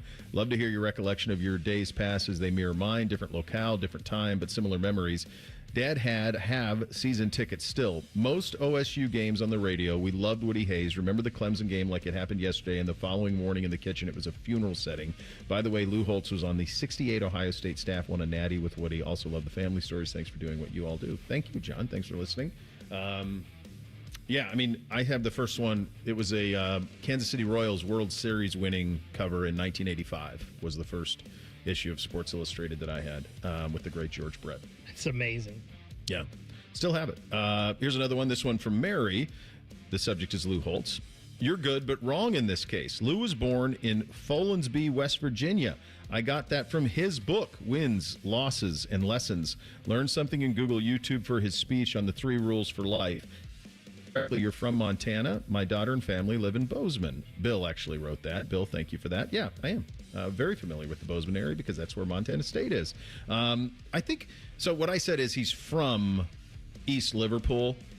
So that's where he grew up and went to high school and all of that, but was born in West Virginia. So I didn't mean to mislead on that side of things. But I think anytime you asked him when he was from, it was East Liverpool is what he would say on that side of things. All right, this one from Greg, who writes, good morning, fellas. Greg from Botkins, that's our guy. We haven't heard from Greg in a long time. It's like every Friday we used to hear from him. Was he the guy Baker told to go to Hooters with his family? Baker never told anybody to go to Hooters. Said they want to go for a hamburger in Cincinnati. I just said that I enjoyed their cheeseburgers back in the day. I can honestly tell you I've never had a cheeseburger at Hooters. It's always wings, right? Well, you were missing out back in the. I don't know about now because they aren't around here, but back in the day, you missed out. The Hooters CEO eating a burger on Instagram. There you go, like the McDonald's guy. Mm-hmm. We were in Cincinnati last summer for a lacrosse tournament, northern suburbs of Cincinnati, and our hotel was situated directly across the street from a Hooters. And you can imagine which one of my children was quite excited. I mean, rite about of the passage. Yeah, NBC was like, Dad, we got to go. I said, I don't think we're going to go have a family meal at Hooters. So then he goes, well, can I go get a hoodie? I don't know if they're going to let you wear that to the middle school. Maybe they would. Maybe they wouldn't even know. I don't know. Yeah, I've seen worse in schools before. Absolutely, they'd let him wear that. Do you guys remember, Reese, you might be too young. Do you remember Big Johnson t-shirts? Oh, yeah. Sorry, what? Yeah. So there was a t-shirt brand in the 90s called Big Johnson t-shirts, and it meant exactly what you think. And so then it would have lines of like, I shall fear nothing because I have the biggest Johnson in the world or whatever. That was the whole theme.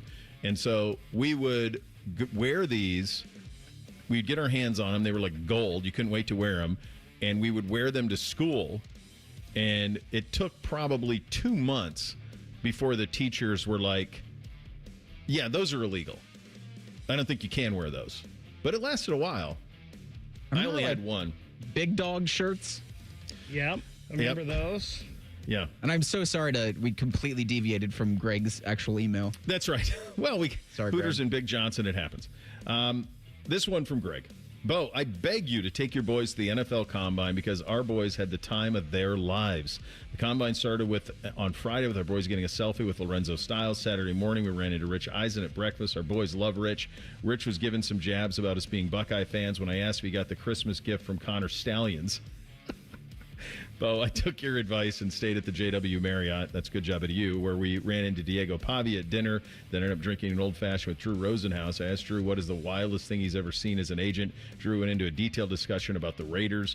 Drew said that Mark Davis took over the Raiders. He fired pretty much every single scout on the team because he didn't believe in paying people to watch football. Basically, the Raiders didn't have nearly the amount of scouts of other NFL teams until Tom Brady joined the Raiders organization. That's incredible. My question for you guys is, what is the wildest thing you have seen in the NFL? P.S. Numerous people thought I looked like Matt Patricia. He has some pictures of himself and his kids. I mean, that's an incredible job out of him. He does look like Matt Patricia. There's a little bit of that in there, too. Good pictures on this. This is really cool. He should have put the pencil in the hat. Yeah, he might have been able to just walk right in anywhere he went. That's an incredible experience. I could see how you could have it because now I leave before Friday. But I could see how you would be able to get that access because there just aren't that many fans there. Truly. There aren't. So you can kind of walk, and if you're just like staying at the JW Marriott, if you're just going into the places in downtown Indy to eat and be around and hang out, yeah, you're going to run into all those folks. So there's no way that I'm going to extend any stay there, but I'm glad you had a good time. Craziest NFL story is not something I can tell on air. Maybe when I retire and write the book. But to say the book you're going to be able to publish. Yeah. There's these type of stories in all sorts of sports, but there's some crazy NFL stuff that's out there. That story on the Raiders is nuts. That's a nuts story there. But yet, I don't believe shocking to anyone. No, I think it all checks out. We'll continue the mailbag, and we'll get to Rothman's realization that perhaps I could play one of the most prestigious courses in the world coming up next. Bishop and Friends right here on The Fan. We're the girthiest radio station in the history of radio. Uncomfortably girthy. This promo is uncomfortable. The Fan, Ohio's girth destination. Hey, what's up? It's T-Bone. Tired of snoring? Dr. Mark Levy can help with a custom mouthpiece that opens your airway and stops the snoring. No mask, no noise. Call 1-800-MORE-SLEEP or visit sleepbettercolumbus.com today. Stop snoring. Sleep better. Live better. Chronic pain can make life feel impossible. But at QC Kinetics, there's a breakthrough that's giving people real hope. Stem wave therapy. It has fundamentally changed the way I look at cases after 30 years in practice. So when we talk about regenerative medicine, we're talking about these types of devices. That's Dr. Tony DeCesaro, one of the nation's authorities on stem wave therapy. Been around for about 30 years in Europe. Now it's really taken a real foothold. People are tired of just using pills that really cover everything up and they don't really heal. This device is both diagnostic and therapeutic, helping the medical team at QC Kinetics find the problem and trigger your body's natural healing response. It's about giving hope, right? That there are options. QC Kinetics. Harness the power of stem wave and get relief now. Call for your consultation here in Columbus, 380-208-4544. That's 380-208-4544. 380-208-4544. QC Kinetics, 380-208-4544. 380-208-4544. Remember what sunshine feels like? Windows open, birds chirping, everything looking fresh and new? Spring is closer than you think, and so are those home projects on your to-do list. Maybe winter left its mark, a small leak that's getting bigger, shingles that didn't survive the snowstorms, or siding that's clearly seen better days.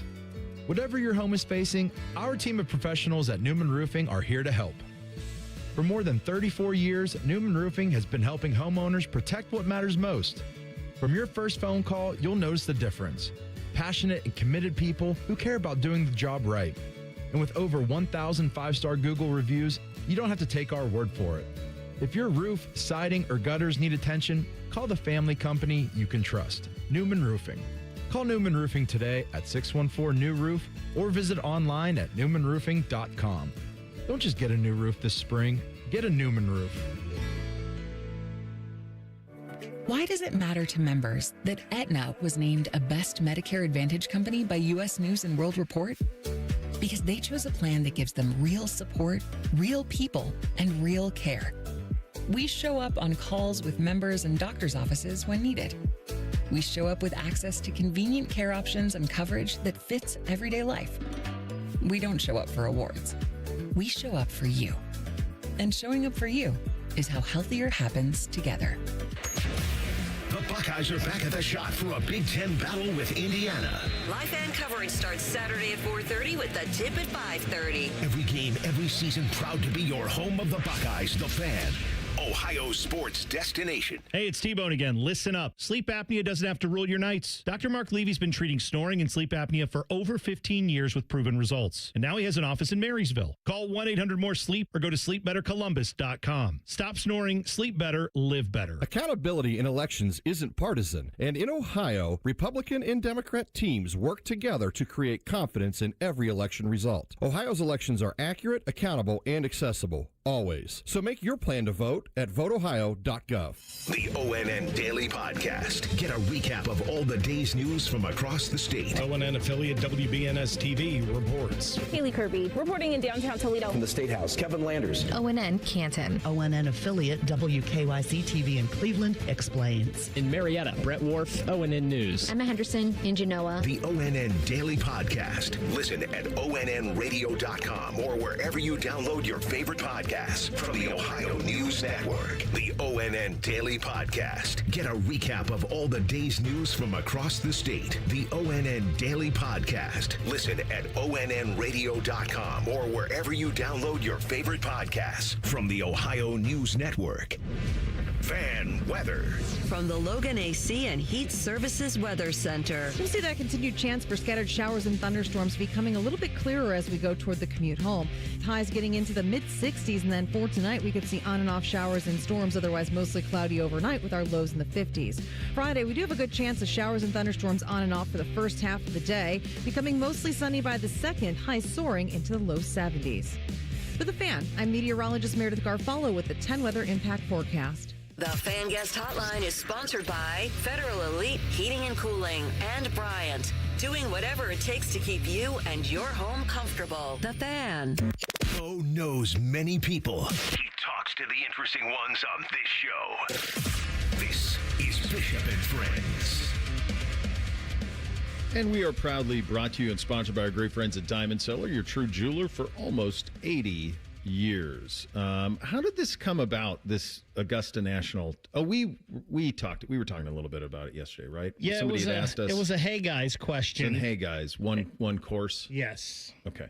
And so AR knows me quite well, and the way that I understand it, he picked up on something that I said. Is that a fair way to set this up? Well, I mean, I think it was pretty easy to pick up on, quite frankly. It was a pretty nice flex out of you.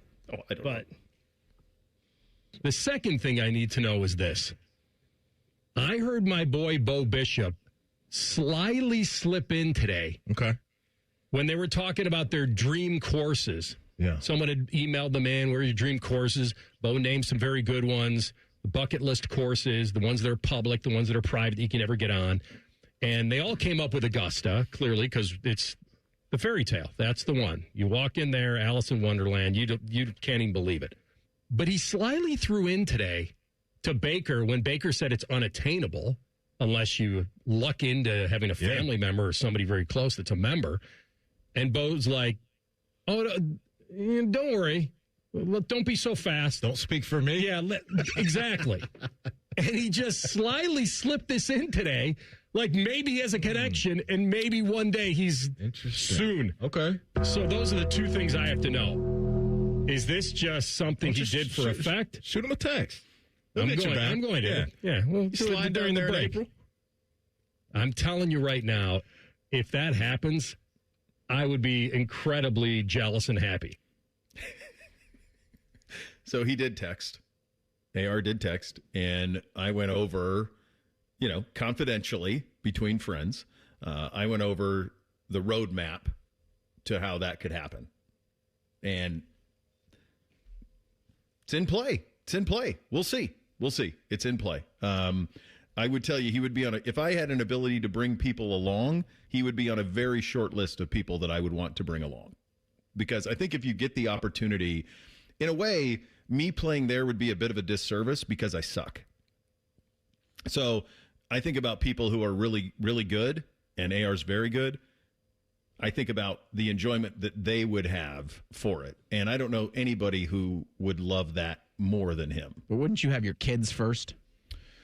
Yeah, he'd be behind my kids. I don't. Good job out of you. I don't know if anybody would appreciate it more than AR, though. He's on a short list of folks who would appreciate it. You know what would be a good hey guys question for him? And I think I know the answer to this, but what would be a good hey guys question for him would be, would he rather play Augusta National or play a match at Wimbledon? Ooh. Which of those? My guess is he would do Augusta. I think it is, but he was a big-time tennis guy, and I know he still loves that. Those would be the two kind of fairy tales. My hunch is he would go Augusta, but I do think that Wimbledon, like playing at center court, getting out there and playing a tennis match at Wimbledon would be high on his list. Because the Wimbledon question would also either follow or be before, how are your knees? True. Yes. Yeah. Yeah. The golf you could do. I wonder if when I get the chance to do it, I would obviously be completely terrified and nervous and all of those things. And I do wonder how I would play it. Like if not necessarily score, but just what would be my strategy to enjoy myself?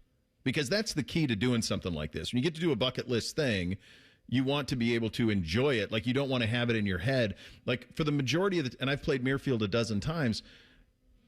For the most part, I have not had a good time because I'm not good enough for that course. And sometimes I've had a tremendous time playing at Muirfield because I'm playing with Dom or Dan or those guys, and we're just having a walk around, and it almost doesn't matter what you shoot. Like, to me, that's the only way I'm going to enjoy it, because I'm not breaking 100 at Augusta. There's no chance. Zero chance. I know it's easier said than done, but you almost just got to get yourself in a mindset. Like, there was a while where I didn't play golf for the most part for about 6 or 7 years. And I would play one time a year, and it was in a scramble. Mm-hmm. And I know in a scramble it's much easier, but I was like, you know what? If I hit a bad shot, who cares in this thing? And I know that's a scramble, but you almost have to get into that mindset and just really get into the mindset of taking in and enjoying what you're doing. I think that would start with me. And, I mean, it always does when I golf with a nice tall glass of swing lube. Get me in the right mindset, and go have a time. Do you play better with the swing lube, or do you just that just numbs the effects of the bad stuff? I don't know if I play better or worse, because I guarantee you I don't play without it. Now, I'm not getting bombed out there. I'm not fighting former NHL players, but if I'm on the course, I'm having some swing lube. I don't, because honestly, 95% of the golf I play now, 95% is with the boys. I mean, it's rare that I play with anybody other than them, and we play on Sunday afternoons. We run up to the club and we play, and they're old enough to drive the cart now. You're fine. NBC is. Yes, he is. I don't like to make it a habit. I don't know if it's good parenting to make it a habit of getting bombed in front of your children. Nobody's talking about getting bombed, though, here, Bo. Well, just a sip or you just said that they could drive the golf cart, so the only way that would necessitate them driving the golf cart is if I was bombed. I mean, I'm just covering all our bases. Like, I'm a pro here. Like, one silver bullet or yellow jacket's not going to put me over the edge. Like, I'll be okay for that. We can still drive golf carts at that point. It's interesting, and I'll talk about this a little bit later, but when I was a kid, I'm doing Saturday one of my bucket list things. When I was a kid, and I loved Kansas when I was a kid, they were my basketball team of rooting interest. That's awesome. And I just was, how am I ever going to get to Fog Allen? I just have to get there. I have to see that. My favorite college basketball memory as a kid was Danny and the Miracles in '88. That was it. And so, as I've said many times, at the end of their travel basketball careers, I take the boys to a blue blood place. We did Lexington and Rupp for NBC a couple of years ago, and we're going to do Fog Allen in 2 days. We're flying out tomorrow and going down to Kansas to see the Jayhawks play K-State. So that's going to be as cool, as excited as he is for it.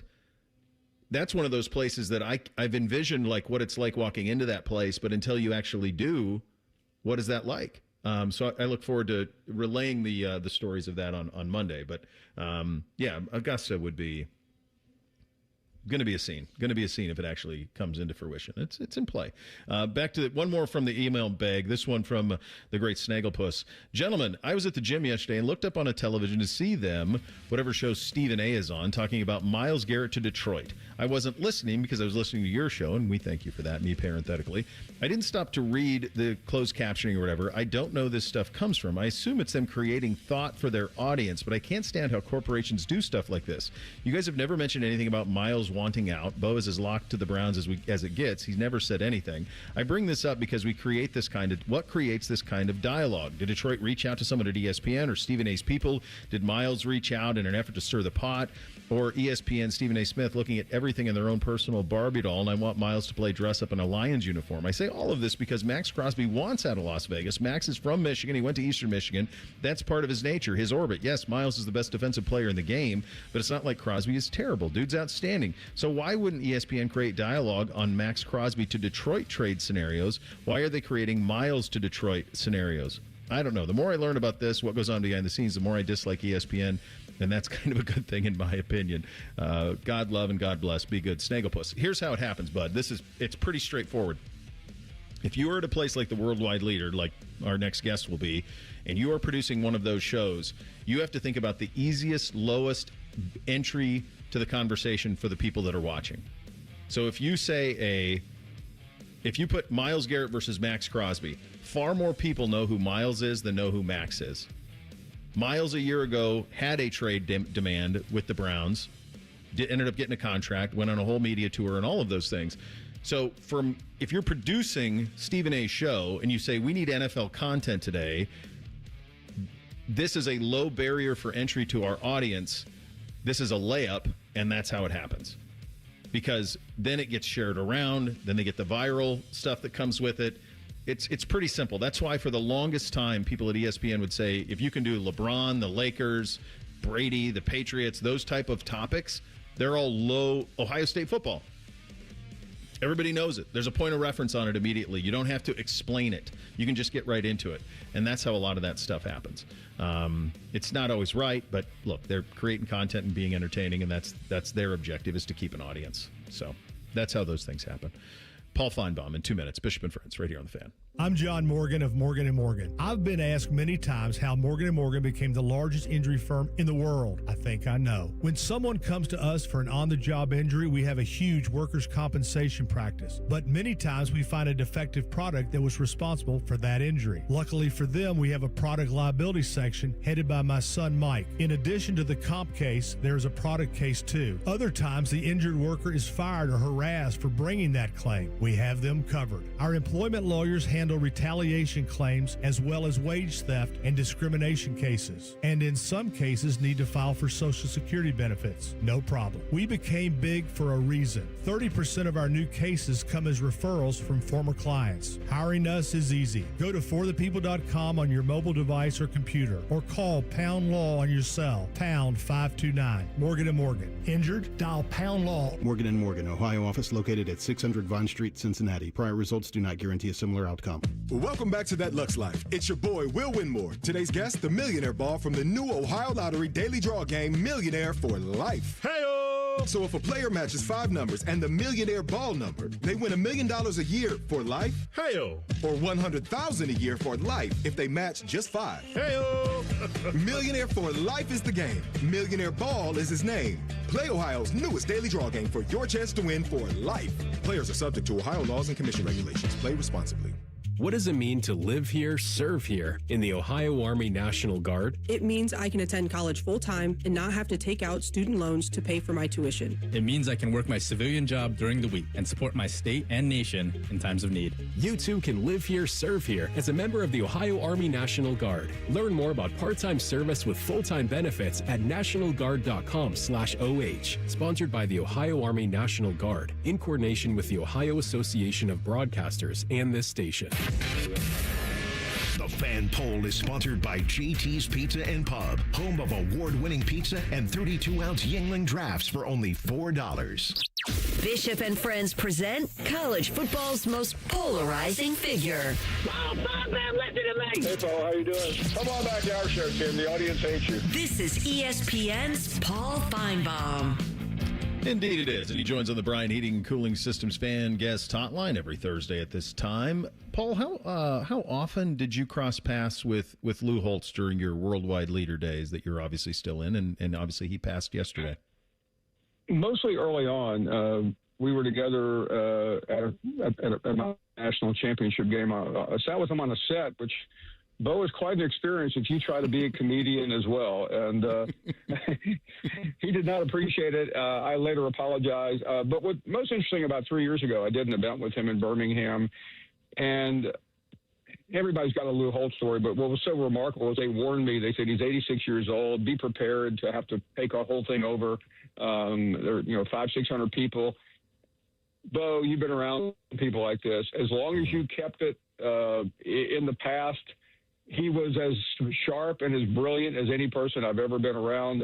His days, regaling the 60s, the 70s, the 80s, really up until about the end of the Notre Dame thing. I knew better than to ask him about South Carolina or anything else. But it was one of the most memorable nights I've spent. He was such a character, to your point. And when I'm my age, when I think of him, I think of a moment in time at Notre Dame. That's what goes to my head. It's the Notre Dame tenure that goes there. He was on the staff here with Woody Hayes in '68 when they won the national title. That's long before my time. But I do think about that Notre Dame run and the amount of success that he had there, the amount of talent that he had there. The other thing, though, that I did mention earlier in the show is, and you would be able to have a much better handle on this than me, the job that he took over at South Carolina Because I think a lot of people remember Spurrier at South Carolina having them in the mix a little bit. And now, obviously, they're a program that theoretically you ought to be able to win at a little bit. But when Holtz got there, what was that job like? And what do you remember about the hiring of Holtz and his tenure at South Carolina? The job was terrible, rock bottom. He had taken over a collection of complete and total losers. And his first year, I think he won one game his first 2 years, and then they took off. And he really laid the groundwork for what Spurrier did. And I don't think people appreciate Spurrier had 3 consecutive top 10 finishes at South Carolina. It all started with an upset at home over number 1 ranked Alabama. And he had, just monster players, from Jadeveon Clowney on down. But Lou always kind of wore out his welcome. You know that. It happened at Notre Dame. Ultimately, though, and I'll sound like an old-timer here, but there just are not many, if any, like him anymore. I can't point a finger at any really living coach who I think probably has the national appeal of a Lou Holtz. It's so interesting you say that. I actually, off the top of the show, I talked about this quite a bit, and one of the things that I lamented was we don't have characters like this anymore.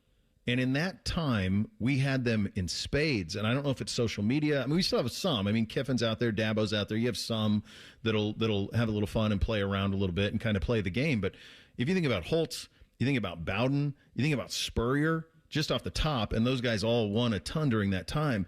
We had such incredible characters. And honestly, like I could list 30 guys around the country that they were always, felt like, Paul, they were always selling their program. They were needling. And then, as you know, they would have these Nike trips in the summer where they would take their spouses. And Bowden would say oftentimes, like, he really liked Spurrier. Like, they got along on these Nike trips.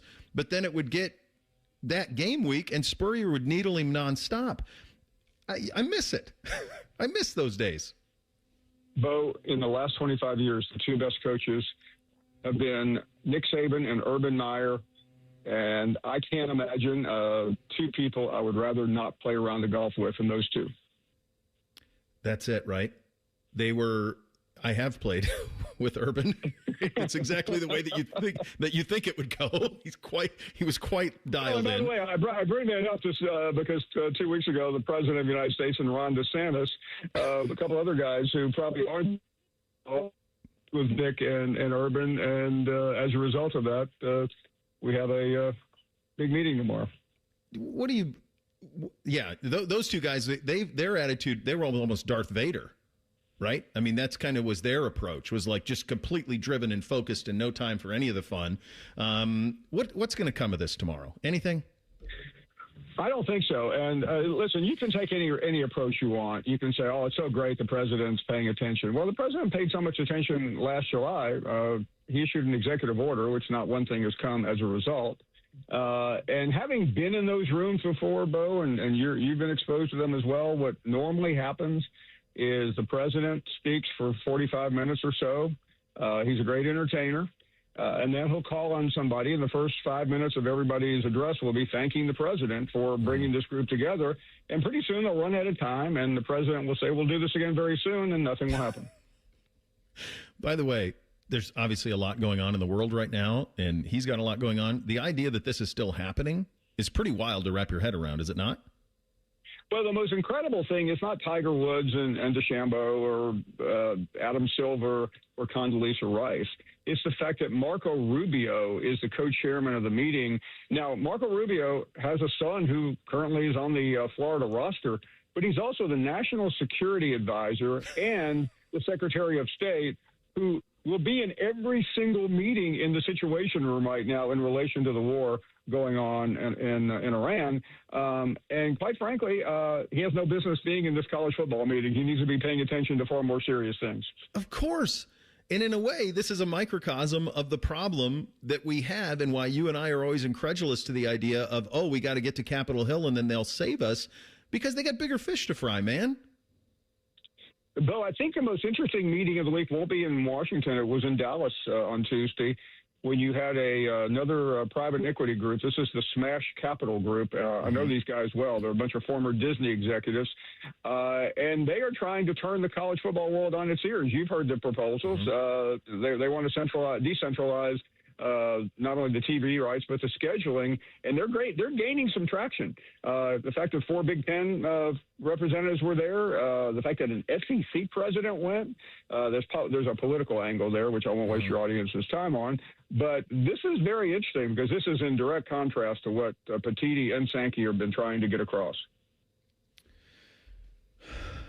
You almost don't know where to go with all of this, because it is just stuff being thrown at a wall from all over the place. And there's so much of it, Paul, that it's hard for me to understand what is a serious approach and what is just more noise. The one thing I think we can all agree on is that private equity is going to have a say in this, because these schools, and I think sometimes it's shocking to the audiences, and I'm sure it's shocking for some of your audiences as well, these schools are not Scrooge McDuck swimming in gold coins over and over again. Like, a lot of them are in financial straits, dire straits.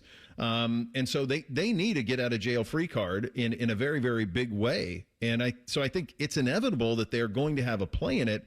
The question is, can it be universal? And my hunch on that is that it won't, that this will be on a case by case basis. Do you think there's more to this one than that?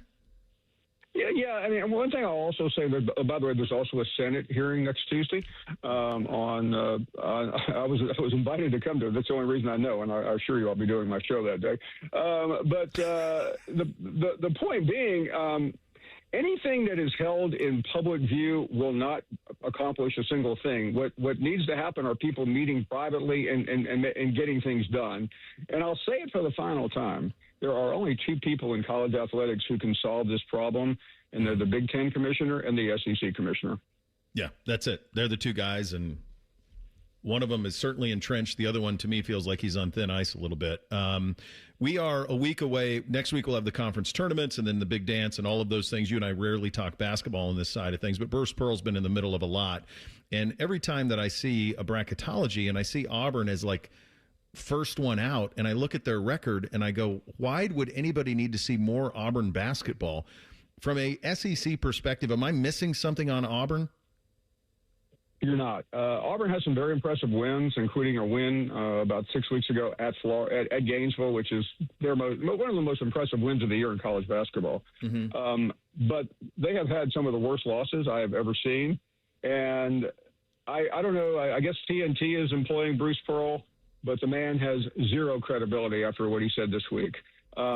He deserves to be excoriated. His son is a disaster. He got the job through the back door. And Bruce Pearl, don't forget, let everybody believe he was running for the Senate. Don't ask me how I'm well plugged into what he was doing. He was never going to run. It was a ruse. And on the day of opening day of practice this year, he announced he was retiring from Auburn. He wasn't running for public office, and his son got the job. I mean, truly embarrassing. The only thing I'll give him credit for is at least he owned that part, sort of. Kind of owned owned it. To me, it takes it. He did agree to that, but it takes away any credibility that he has or offers during the NCAA basketball tournament or even beforehand, because it was obvious what he said about Miami the other day wasn't about Miami. It was about his son. Absolutely. No doubt. Good stuff as always, buddy. Do it again next week. Thanks for your time. Enjoyed it. Thank you. All right, there he is, Paul Finebomb, the Paul Finebomb Show on ESPN and the SEC Network on the Bryant Heating Cooling Systems Fan Guest Hotline. We'll do Thing or Not a Thing up next. Bishop and Friends, right here on the Fan. Nothing makes a gathering great like Eggland's Best Eggs. They're just so delicious, with better nutrition, too. For us, it's eggs any style, as long as they're the best. Eggland's Best. This is a Daily Show with Coach Jake Diebler, brought to you by Encova Insurance. 94-62, the final. Buckeyes with a win at Penn State. You had to love how your team came out and attacked this assignment tonight. Yeah, I thought on both sides of the ball in the first half we were really good. Shared it well, connected defensively. They came out, responded to start the second half. I thought we answered their response well. All in all, just really great team effort tonight. Jake, how about the game John Mobley had tonight? Yeah, listen, he hit a couple deep ones there that were really good. I thought in general, 22 assists. We talked about, the importance of ball movement, guys cutting, guys moving on the perimeter, and our team executed offensively at an extremely high level. And then, you know, he was on one. I mean, there's just no question about it. And, you know, you give him clean looks when he's feeling it, that thing's automatic. But 4 assists for him, 5 for Bruce, 4 assists for Taysom, Gabe with 3 assists, Devin with 2 assists, Tilly 3 assists. That to me is probably the best part of our offensive game tonight. All right, we'll have another comment in just a moment.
Penn State. Yeah, Coach, what does this say about your preparation? Game after game, you're really not allowing the other team's best scorer to have best nights. You look at Josh Reed, he comes in here, one of the hottest players in the Big Ten, didn't have a great night. What does that say about your team? Yeah, he was playing at a really high level heading into tonight, and, you know, I think he was certainly a huge part of the game plan, and our guys executed it well. You know, but they had other guys too. You know, Rice played well against us at our place. We did a good job against him. So I think our guys, you know, their attention to detail and the consistency, right? That's what we've been fighting for, is consistency, because we've had some really good stretches, but you know, this was a majority of the game tonight, and that was good to see. It's the Ohio State Sports Network from Learfield. Hello, I'm Ross Bjork, Senior Vice President and Eugene Smith Wolf Foundation Endowed Athletics Director at The Ohio State University. In partnership with AEP, Donato's, Kroger, The Ohio State University Wexner Medical Center, Huntington, and 10 TV, Ohio State Athletics strives to inspire the community to make a positive impact on children and families in our great state through the Buckeyes Care Initiative. Show and share your support in the community by using the hashtag BuckeyesCare. Everybody knows that Roosters is a fun, casual joint with their award-winning waitstaff, great food, fun, and laughter. It's a quick stop on the way home to sit back and unwind. It's a front row seat to the big game. Roosters is where you, your family, and friends can order pizzas, sandwiches, salads, and more. And the home of award-winning wings that are fresh, never frozen, and so big you won't believe it. It's your family's other dinner table. Roosters, a fun, casual joint, and the official wing sponsor of Ohio State Athletics. With Aetna, I always get a quick answer, and I don't have to search on the internet. They go above and beyond to help me with whatever I need. Those words from a real Aetna Medicare Advantage member speak to why U.S. News & World Report named us a best Medicare Advantage company. Because we show up on calls with members and doctor's offices when requested. We show up with access to convenient care options. We show up for you. Because that's how healthier happens together. Member feedback has been edited for length and clarity. Listen to Financially Fit Radio with Corey Sickles this Saturday morning at 9 on 1460 AM, covering topics like what you need to know about annuities and how to stay healthy and enjoy retirement. Financially Fit Radio this Saturday morning at 9 on 1460 AM. Care Heating and Cooling. When you need a company you can trust, call 1-800-COOLING. When it comes to your roofing, siding, or gutter needs, call Newman Roofing. 614-NEW-ROOF. NewmanRoofing.com. Bishop and Friends is sponsored by Diamond Seller, your true jeweler for almost 80 years. The Fan, Ohio's sports destination. Keep your friends close and your producers closer. You're listening to Bishop and Friends. All right, time for a little thing or not a thing on a Thursday edition. Hit it, fellas. Thing or not a thing. Sponsored by Billiards Plus. Find your next grill and everything you need for the master griller. Billiards Plus on Dublin Center Drive in Dublin. Speaking earlier this week ahead of their Live Tour stop in Hong Kong, Jon Rahm said he rejected the DP World Tour's recent offer to allow Live players to compete this year without fines or releases because they didn't agree to a stipulation that he only wanted to play in 4 of their events. Quote, I just don't like the situation. I think we should be able to freely play where we want and have the choice to play where we want and not be dictated what we do. And it's just, in a way, they're extorting players like myself and young players that have nothing to do with the politics of the game. I don't like the situation, and I'm not going to agree to that, end quote. Rahm did not obtain a release from the European-based tour upon joining Live Golf in 2022. If you want to represent Team Europe in the Ryder Cup, you've got to be in good standing with the DP World Tour. They came to an agreement with 8 Live players last month to play more DP World Tour events in return for their release to play on Live, as well as paying some fines. Ahead of this week's Arnold Palmer Invitational in Orlando, Rory McIlroy spoke on the situation for Rahm that's going to be decided by a UK-based arbitration panel. The DP World Tour is well within its rights to protect itself as a members organization and as a business. And if you asked any DP World Tour member about the deal that they've cut with the Live guys, I would think they would all say that was pretty generous. So, and again, there's a reason that 8 of the 9 took it, because they probably think the same thing, and one guy thinks a little differently, and that's a shame. Are you concerned the ramifications that he would not be eligible for Ryder Cup? Look, the Ryder Cup is bigger than any one person. It's bigger than all of us. We come and go. We pass through the system. Like, it's the platform that's the big thing. I mean, I think we should all be grateful that we have a platform like the Ryder Cup that we can play on, and that we can, showcase our skills and be a part of something that's obviously way bigger than ourselves. So at the end of the day, it's about the team, and no one player is bigger than the team. They'll do the Ryder Cup next September in Ireland. Thing or not a thing? So this is a little different than the Brooks Koepka situation and the guys who came back to the PGA Tour. It's a little different than that, in that those guys who are coming back from the PGA Tour, they're done playing Live. So what the DP World Tour did is they said, here's some financial penalties. We need you to play in these events to help bolster these events. In exchange for that, you can still play Live. You just have to do these events. And Rahm bristled at the idea of them forcing him to play specific events, and apparently he's willing to risk playing in the Ryder Cup for that. What's interesting about all of this for me, and I do think this is a pretty big thing, is that if you were to say who is the one player whose game suffered most by joining Live, I think that answer would be Jon Rahm. When he went to Live, he was among the best players in the world. He has not been that since. But look, the checks cash, and that's part of it. So I think this is a pretty big thing that in the golf world that this is going down the way that it is, and it appears that Jon Rahm will not play Ryder Cup next time around. And he seems fine with it. I'm guessing that when push comes to shove on this, the Ryder Cup's going to say, yeah, you're going to play. And I'm also wondering what Rory's tone will be if they play the Ryder Cup without Jon Rahm, and the person who gets in, because Jon Rahm isn't there, is one of the reasons they lose. Your dislike for Rory is No, it's not. That has nothing to do with it. I'm just saying, what will his tone be then? I've never understood this consternation with the Live golfers. I don't get it. Who cares where they're playing for this stuff? Mm-hmm. And I understand the PGA Tour and the DP World Tour. They want to have players, right? They want to have the best players in the world. Yeah. But there's another league now. And But you know what the beef is. I understand the competition. There's a billion beefs to it, but one of the major beefs is they weren't playing 72. Now they are going to play 72 on Live. And so that was a big differentiator, because they rely on those world golf rankings for the Ryder Cup points. So theoretically, you're right. He could still be a captain's pick.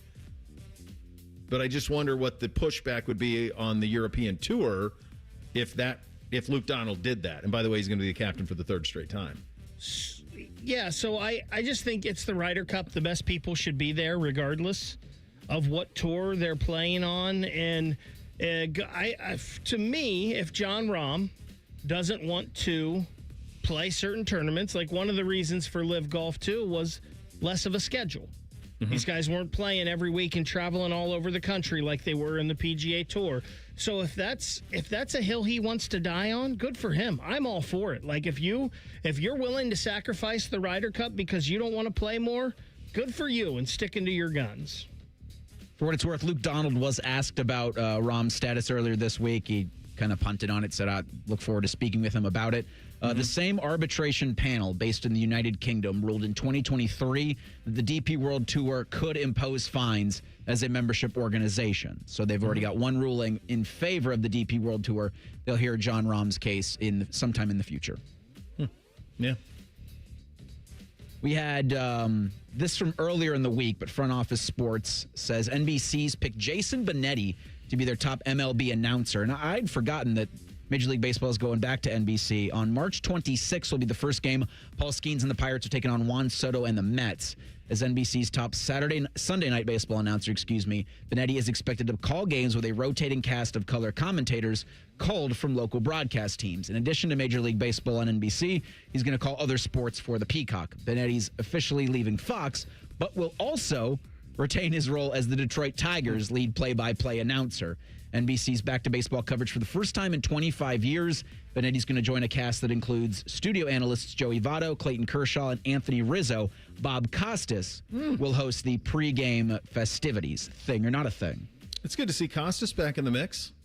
He was on the retro night on the NBA on NBC the other night, so that was cool to see. Didn't Threes work with Benetti on the Big Ten? Probably. BTN Benetti's games? Everywhere. He is everywhere. I hear him say, Yegovan. And I don't know if it's even Benetti calling Ohio State men's basketball games. But I just hear it in his voice. Just the odd emphasis on Ivan Yegovan. Yeah, I think that's, good thing for him. It's not going to affect anything, but none of this does for me. I think the one thing that's really tricky with baseball, so NBC, I think they've been pretty smart. Like the basketball has worked for them. They've rated decently. They have done a really good job of taking one-off things and turning them into kind of brands. So they're going to roll this Sunday night basketball, Sunday night baseball, Sunday night football. Like that's part of their strategy. I'll be curious to see if it rates. To me, a play-by-play guy doesn't make a difference if I watch the game or not. That wouldn't impact my viewing it or not. So good for him. I think the bigger thing is NBC kind of going year-round with football into basketball into baseball on Sunday night and saying this is kind of who we're going to be. Yeah, I believe we talked about that maybe like a month or two ago, how they had 51 of the next 53 weeks Sunday night scheduled with live sports, and they thought that those two would end up being Caitlin Clark, Indiana Fever games because they were playing on those Sunday nights. Good for Jason Benetti. I think he does a fine job. I think he's one of those guys that I think he does everything well. I don't know if he does anything spectacular, but I feel like he does a good job at everything, and I think he will do just fine for NBC Sports on this. Yeah, I would think so as well.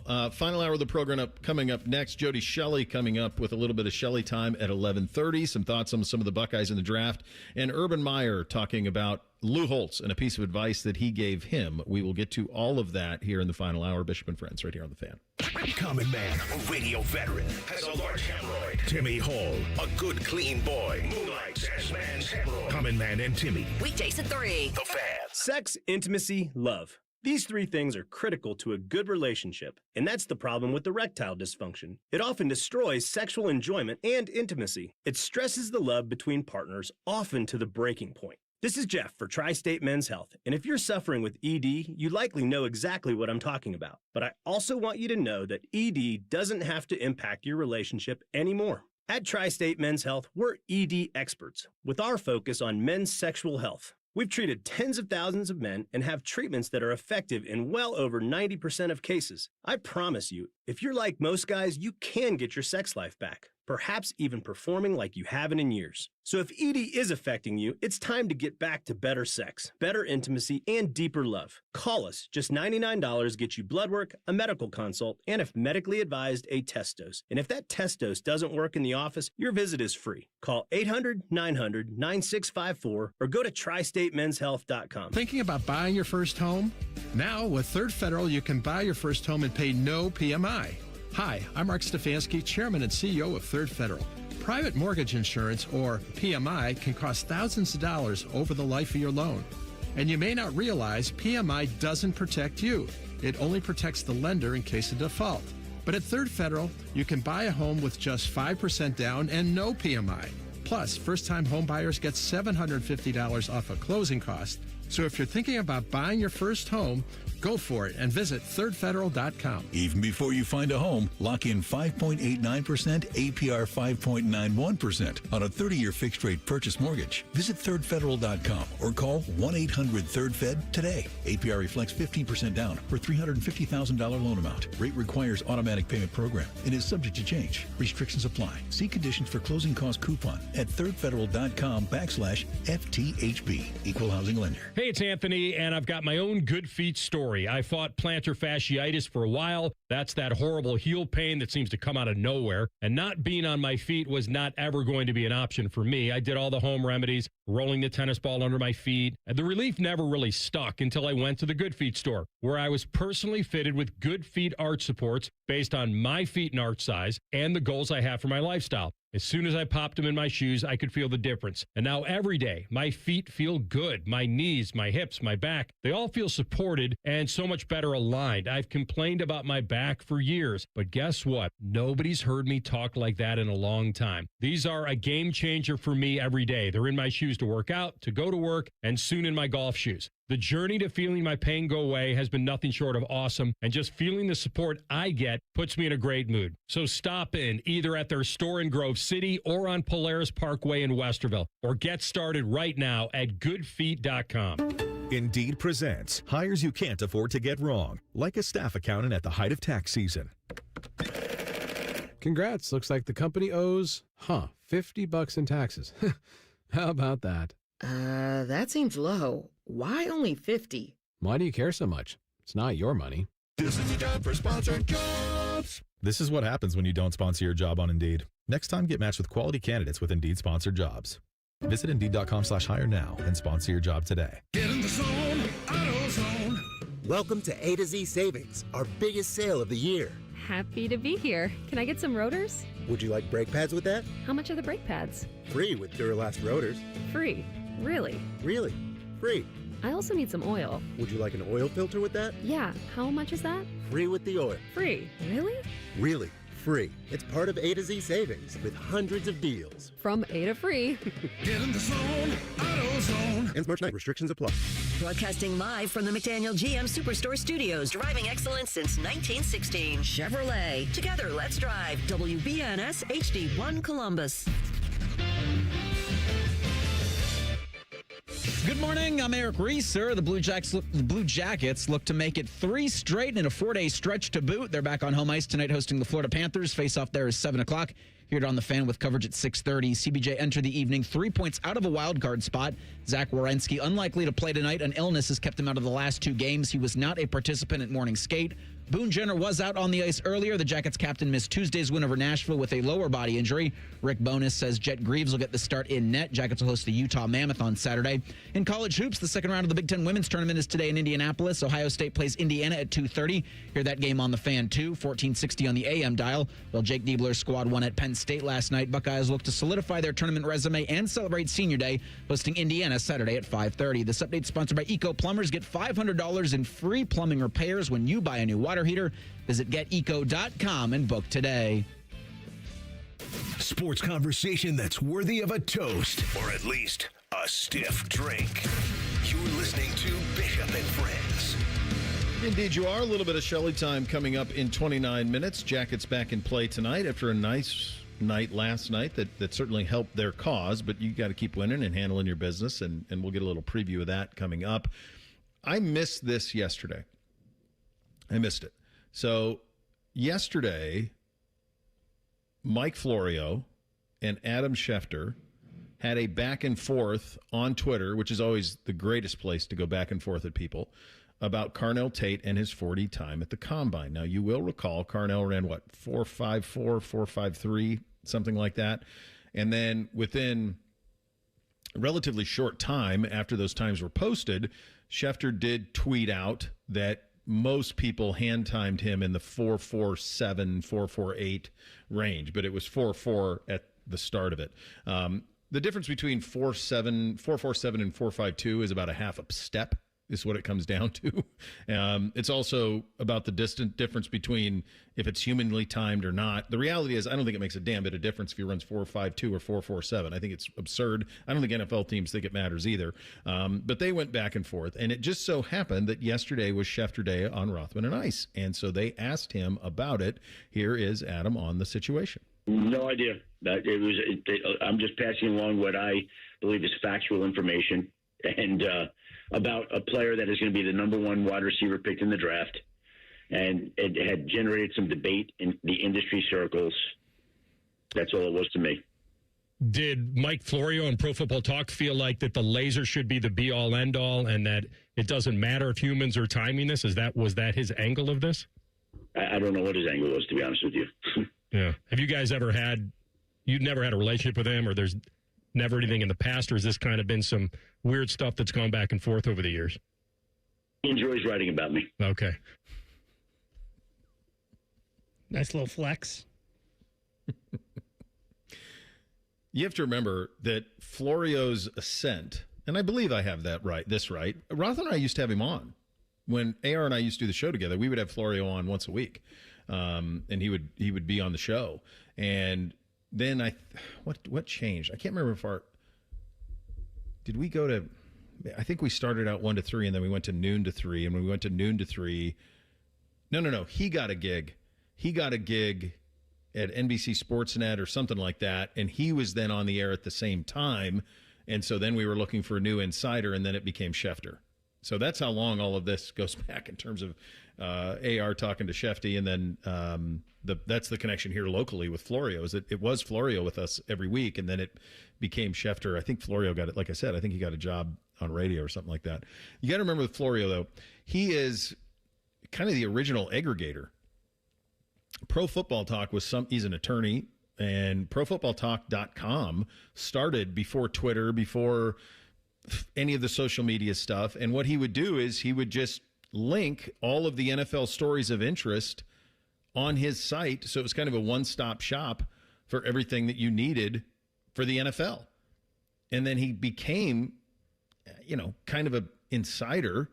Now he's on Sunday Night Football. All the stuff that comes with it it turned into a hell of a career, is the reality of it. Shefty comes from the reporter world background, and he was at the Denver Post, I want to say, or the Rocky Mountain News, one of those, and then ESPN scooped him up. He used to do Around the Horn. I don't know if you guys have any point of reference on that, but like Adam Schefter used to be like one of the guys in the rotation on Around the Horn as one of those guys, and then he became the ultimate insider with the National Football League, and obviously that's what his brand is now. We're always up for a good media fight. It's always a win. I think in regard to Carnell Tate, none of it matters. And honestly, the most noteworthy stuff of all of that, and this is what I was telling you guys last week coming out of the Combine, Carnell Tate's going to be the first receiver picked. That's the consensus. You went over to the Combine not knowing. Some people maybe like Tyson or Lemon. Coming out of the Combine, Carnell Tate's the first receiver off the board. And I believe Schefter said that yesterday with Rothman and Ice, too. Yeah, he said that's Carnell Tate's the number one guy. And you talked about the difference, Bo. Mm-hmm. I just go back to Lorenzo and Sonny Styles, how they automatically put those two together. One ran a 4.27, one ran a 4.46. It was one step.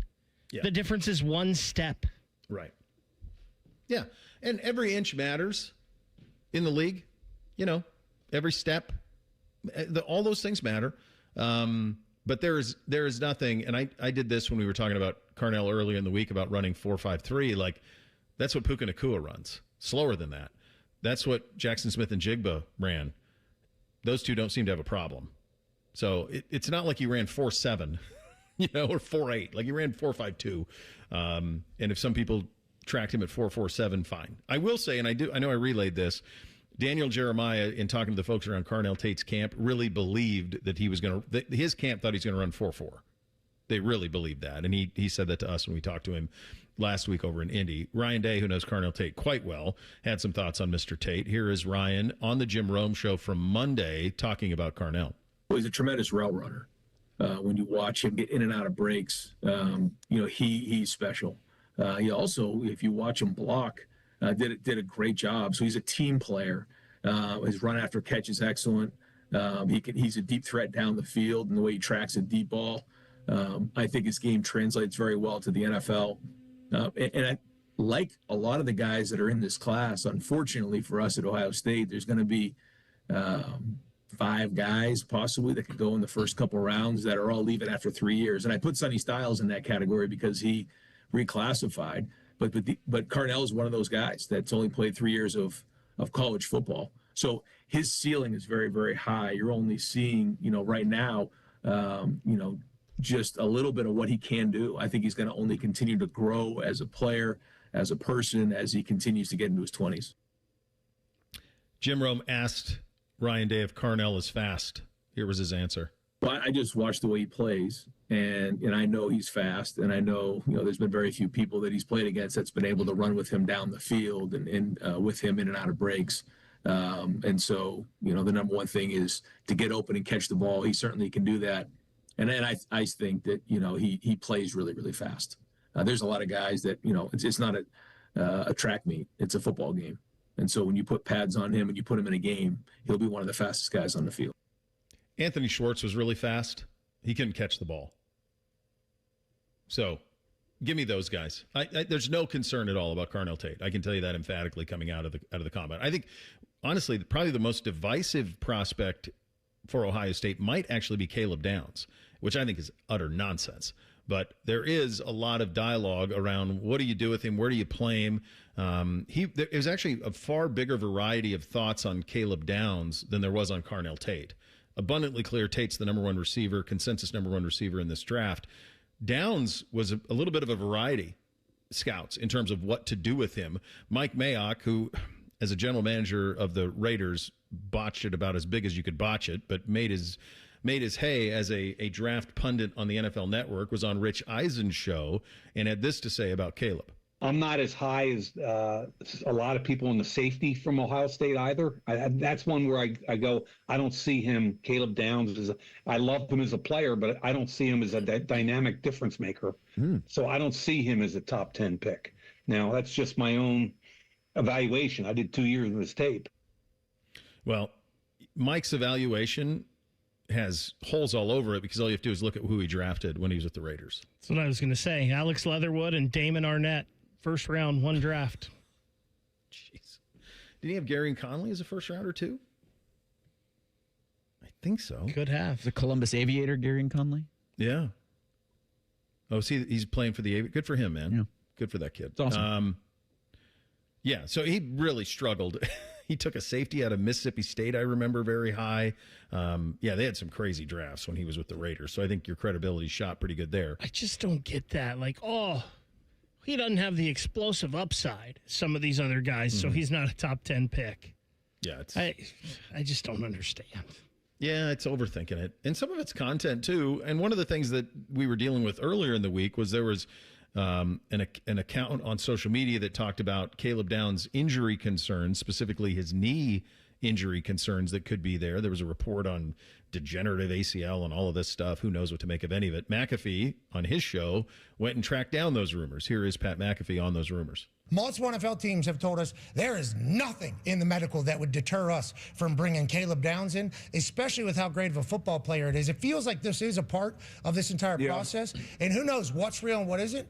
But we do know that this kind of made its run on the internet. There's a lot of people from around the league, not fan bases, that were like, hold on, Howard, I was told Downs was flagged with partially torn meniscus this week. That's not a serious concern, but also being flagged with a potentially degenerative ACL. It's like these are big deals. Obviously, whenever you're talking about investing millions of dollars into a player, especially one that could be a franchise player like Caleb Downs. But every NFL team we talked to, there wasn't one NFL team that we talked to this morning that said anything was wrong. And we talked to multiple. So this feels like it's all bullshit, but this is kind of the name of the game in this time, because that might be a team that likes him the most that is putting that out there, actually hoping that he will fall a little bit. So we got to stay on our P's and Q's here, I think, D. Yeah, he just defined silly season. That's why we call it that. It was Carnell's second 40. They had Bill's general manager, Brandon Beam, on NFL Network. And he said, that guy's pretty slow. But he said it in a joking manner. And I wouldn't draft him. It's right. I wouldn't draft him. He's pretty slow. It's like, well, you might put this out there and all of this is ridiculous. And if he falls to you because it works, well, it works. Yeah. I don't know if anybody's dumb enough to fall for this with Cardell or Caleb, but you never know.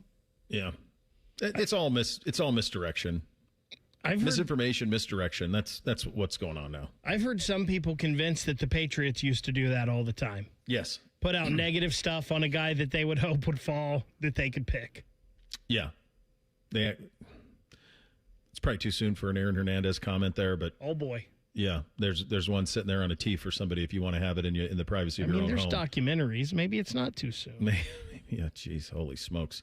All right, we have Urban with some thoughts on the passing of Lou Holtz, who was an incredible mentor to him. And do I see this right, Reese? This is Aaron Rodgers on Will Howard? Yeah. Okay, we'll have those two things coming up next. Bishop and Friends right here on The Fan. We know everything about you. We know you love the Buckeyes. We know you love the Jackets. We know you're wearing a red shirt. I just freaked the hell out of someone. The Fan. Hey, what's up? It's T-Bone. Tired of snoring? Dr. Mark Levy can help with a custom mouthpiece that opens your airway and stops the snoring. No mask, no noise. Call 1-800-MORE-SLEEP or visit sleepbettercolumbus.com today. Stop snoring. Sleep better. Live better. For more than 25 years, Brothers Roofing and Construction has been serving Central Ohio with dependable roofing, siding, and exterior repairs. We do the job right. We communicate effectively and stand behind our work. So when quality matters, call Brothers Roofing and Construction. Hey, John, why so glum? I just got let go. The company's downsizing. This is the third time in the last 2 years. I'm done with this. Have you thought about My Computer Career? I've heard they can train you for a career in IT in just a few months, including cybersecurity and the basics of AI. And you don't need prior training or experience. Now that's a recession-resistant career. Wow, thanks. I'll check them out. Go to mycomputercareer.edu and take the free career evaluation. Mycomputercareer.edu, an Elite CompTIA certification partner. Financial aid is available to those who qualify, including VA benefits. I love Right Pack Credit Union because they're solution driven. I feel valued as a member. They're focused on the latest technology and the personal connections. Experience benefits that go beyond banking with Right Pack Credit Union. Just ask our actual members. I definitely recommend Right Pack to all my family and friends as a credit union of choice.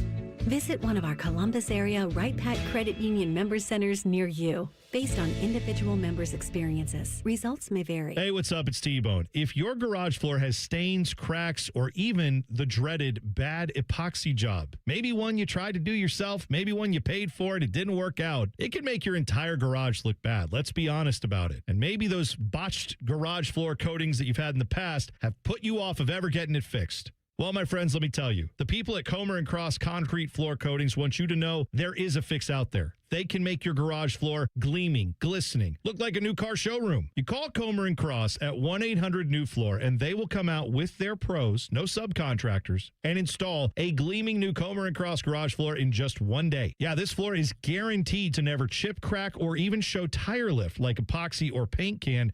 Never going to have that problem with Comer & Cross. Call them today, 1-800-NEW-FLOOR. It's that easy. 1-800-NEW-FLOOR, or you go to comercross.com. That's COMER cross.com. Get a new garage floor with Comer & Cross Concrete Floor Coatings today. At St. Jude, every innovation we make is a moment we give to children with cancer everywhere. But we can't do it without you. Learn more at stjude.org. How many different ways can you consume morning juice? Let's see. Live on YouTube, live on the Fans HD3, podcast on demand, and on 10 TV Plus. And we'll send by you right to your house. Weekday mornings from 6 to 8. The Fan. Hey, it's T-Bone again. Listen up. Sleep apnea doesn't have to rule your nights. Dr. Mark Levy's been treating snoring and sleep apnea for over 15 years with proven results. And now he has an office in Marysville. Call 1-800-MORE-SLEEP or go to sleepbettercolumbus.com. Stop snoring, sleep better, live better. When we make time to read with kids, children get the message that reading is important and fun. When we read books that have characters of all races, backgrounds, genders, and abilities, students can discover their own voices and learn from the voices of others. I'm Ohio Education Association President Jeff Wensing. As we take part in Read Across America celebrations this week and all year round, please join the OEA in celebrating our nation of diverse readers so we can set up all Ohio students for success. Some foot issues just can't be fixed by those expensive shoe stores or shoe inserts. A foot exam from a doctor of podiatric medicine, who is the medical expert in foot and ankle care, may give solutions after doing a complete foot examination. If you suffer from foot, heel, or ankle pain, let us help you find a member of the Ohio Foot and Ankle Medical Association so you know you are being treated by the very best. For more information or to find a member of the Ohio Foot and Ankle Medical Association near you, visit ohiofoot.org. Fan weather. From the Logan AC and Heat Services Weather Center. We'll see that continued chance for scattered showers and thunderstorms becoming a little bit clearer as we go toward the commute home. Highs getting into the mid-60s, and then for tonight, we could see on and off showers and storms, otherwise mostly cloudy overnight with our lows in the 50s. Friday, we do have a good chance of showers and thunderstorms on and off for the first half of the day, becoming mostly sunny by the second, highs soaring into the low 70s. For the Fan, I'm meteorologist Meredith Garfalo with the 10 Weather Impact Forecast. If you haven't thought about Buckeye football today, I'm sorry to tell you that you're dead. Our condolences. You're home of the Buckeyes, the Fan. The uncle you never knew you had. The friends you kind of wish you didn't. This is Bishop and Friends. The passing yesterday of legendary coach and college football analyst Lou Holtz. You're going to get a lot of these things. We talked earlier in the show, our recollections of Holtz, and depending on your age, but obviously really linked here. He was on the staff in '68, won the national title, and then of course at Notre Dame. And certainly Urban Meyer is somebody who knows him well, and Lou was one of his mentors. Absolutely, Urban on his Triple Option podcast gave his recollections and retold a pretty good Lou Holtz story. Lou Holtz was my mentor. He was a family friend, and without Lou Holtz, our career really never would have got started. But he hired me in 1996 at Notre Dame, and then became a family friend, a mentor that I leaned on him for strategy, for advice. But the great story that I've told many times is that he pushed me very hard to be the head coach of Bowling Green at a young age. So they got me an interview. I interviewed with the athletic director. It went well. They offered me the job. I flew in the next day to take a look, and it wasn't in very good shape. I'm talking about Bowling Green. And so I turned the job down. I came back to Notre Dame, told Lou Holtz. I said, Coach, I'm not going to take the job. And he says, you're going to take the job? I said, Coach, I'm not going to take the job. And he said, why not? And I said, Coach, I just believe it's not a great job. He said, of course it's not a great job. If it's a great job, they wouldn't be calling your ass. So I hung up the phone, called Bowling Green back, and took the job. That's a pretty amazing story and a pretty crazy sliding doors moment, because Urban wins there almost immediately and then quickly goes to Utah, quickly goes to Florida, won everywhere he went, and then, of course, ended up here in part of what became a Hall of Fame career. So you will see these type of things from various people, because the reality of the college football world, while sometimes it seems massive, it's actually pretty small. It's a lot of people knowing the same people, and it's a small community. And Holtz was at a time when a lot of these guys were making their bones, and Urban's his best example of this. Urban's mentors, Earl and Lou, those were his guys, and loved them both bigly. Still does, obviously, with both of them passing, but two iconic personalities as well. So very cool of Urban to share that. So the other thing that's happening right now on the National Football League side of things is you are going to have legal tampering, which starts on Monday. So where we are right now in the league is you're going to have the cut downs this week. We've defined it as silly season. You're going to all of those cut downs had to take place. You're going to get true free agency company. Legal tampering begins on Monday. You will see trades. So, for example, if A.J. Brown's going to get dealt, that's something that could happen here in the next couple of days. You had the big trade yesterday with Kansas City with the corner, all-pro corner, going to the Rams. Rams giving up their own first-round pick, something they only used once, I think, in the last 10 years. I think Jared Verse was the only one that they actually used. Now, the Rams do have an additional first-round pick in the mid-teens, and that pick they're going to keep. But they did trade the other one. One of the things that's kind of hanging over all of this, I know it's not hanging over all of it. I think it's probably just hanging over Pittsburgh a little bit, is what is going to happen to Aaron Rodgers. It's funny. Zagur and I were talking about this yesterday. I came away from the combine thinking that Rodgers wasn't going to play in Pittsburgh, or that he maybe would just be done. Z certainly felt like he was going to be a Steeler, that he would be returning, and that was the McCarthy thing. And one of you said that as well, that you felt like it was a fait accompli that he was going to return to Pittsburgh and quarterback the Steelers. So he was on McAfee yesterday for a wide-ranging conversation.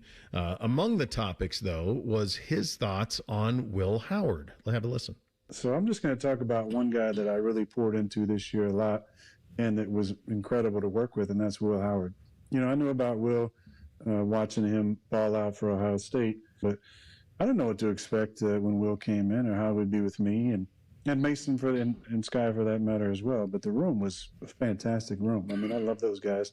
But Will in general, I think, has what it takes from a personality and a moxie standpoint to have a long career in the league. You never know what's going to happen until the live bullets start flying. But anybody who's in Latrobe to watch practice was like, damn, this Will Howard pretty damn good. I mean, he was having a real nice camp until he had a fluke injury, which kind of allowed him to just kind of reset and learn the game. And just going through his rehab on his hand and different things. And throughout the season, it was fun to see him get suited up later in the year.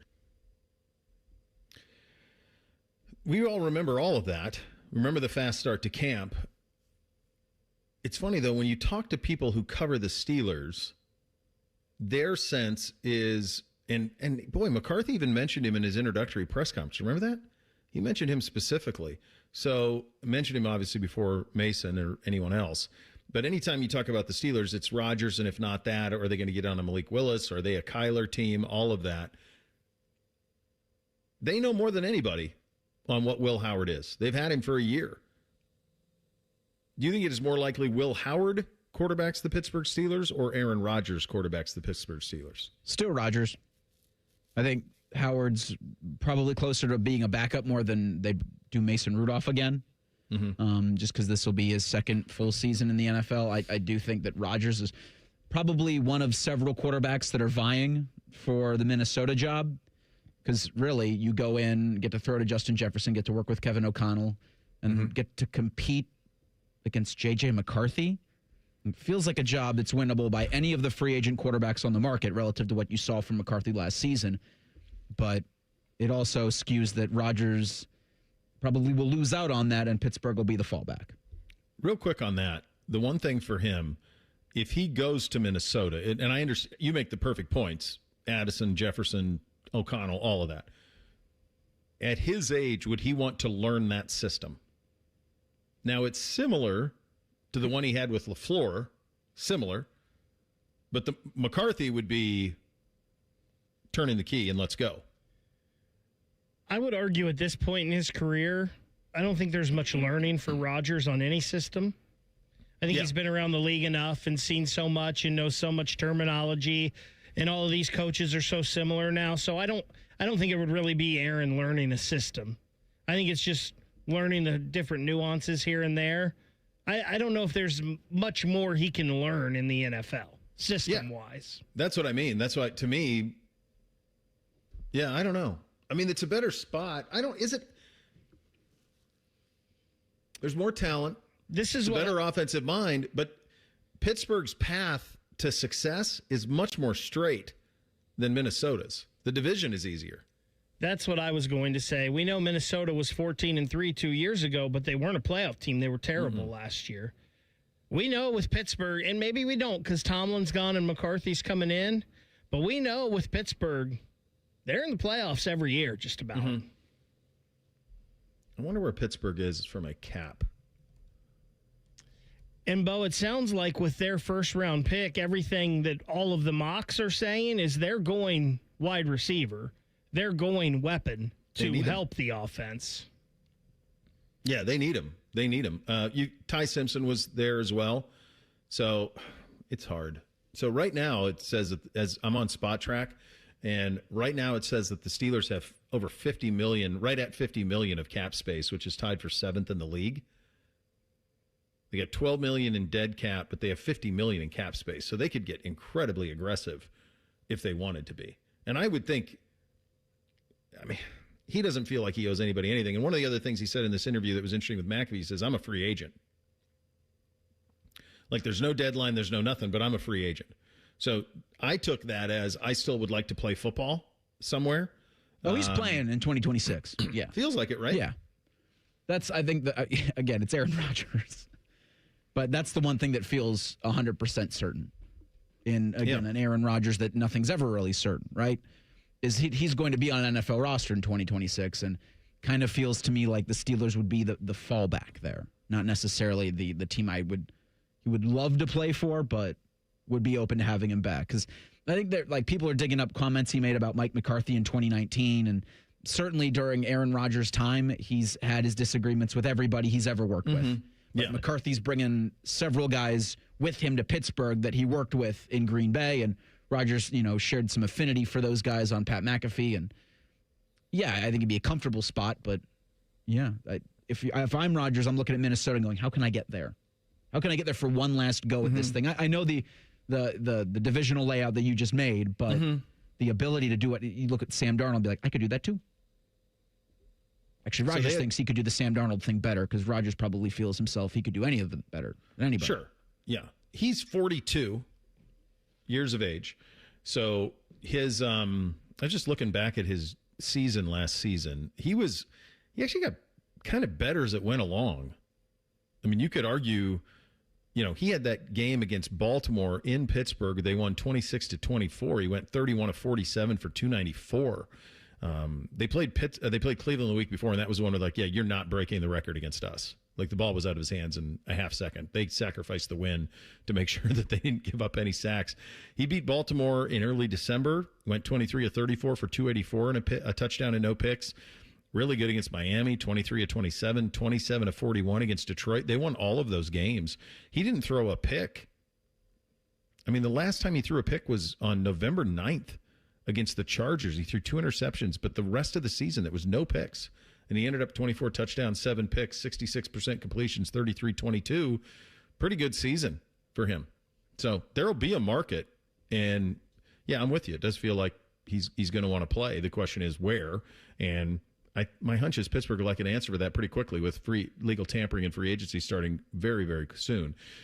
Jody, Shelley, Jackets, Shelley time, back on the ice. Nice night last night, can be an even better one tonight. We'll get to him next. Bishop and Friends, right here on The Fan.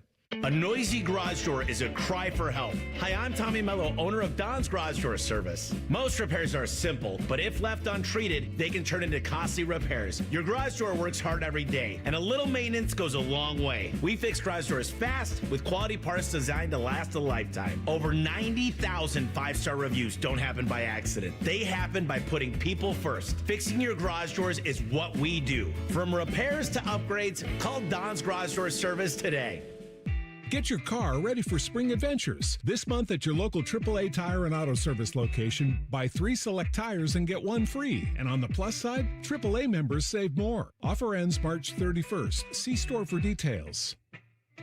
Aetna was there for me as I was going through a rough medical patch this year. I had peace of mind, which helped with my healing. Those words from a real Aetna Medicare Advantage member speak to why U.S. News & World Report named us a best Medicare Advantage company. Because we show up on calls with members and doctors' offices when requested. We show up with the latest in online tools for easier access to healthcare. We show up for you. Because that's how healthier happens together. Member feedback has been edited for length and clarity. Care Heating and Cooling. Honest technicians, honest pricing. Call 1-800-COOLING. Wounded Warrior Project helps post 9/11 veterans and their families realize what's possible. With support and resources that bring warriors together and empower them to become stronger, both inside and out. It's possible to begin healing, to get the help you need, to find peace. And as each warrior's needs evolve, so do we. Because these last 20 years are just the beginning. Learn more at woundedwarriorproject.org/possible. Bishop and Friends is sponsored by Diamond Cellar, your true jeweler for almost 80 years. The Fan, Ohio's sports destination. The Gloves. Shelley time. Jackets back at it tonight. Last night was good and that the Islanders lost. And so we're in this perpetual thing where every single night around the league, my friend, even when we don't play, which is rare, you're paying attention to everything that's happening around the league. It's fun, buddy, but it's also pretty damn stressful. Last night was a good night. How are you enjoying this on a night in, night out basis?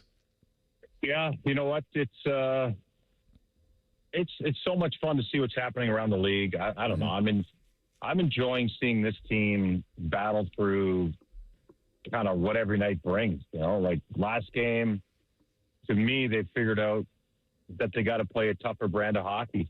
And you could see after the game, it was like a sense of accomplishment. Like I feel like they're ahead of a lot of some of the teams that are that they're chasing because they've used the regular season well. Does that make sense? Like they've learned a lot, and it's just so different every single night. Like tonight it's the Florida Panthers, and I'm watching them skate. This roster is ridiculous. I mean, the players that they have, they're 9 points out, but it's like, you better be ready tonight to play against this team. So that's my favorite part about it. And then just watching the stars around the league.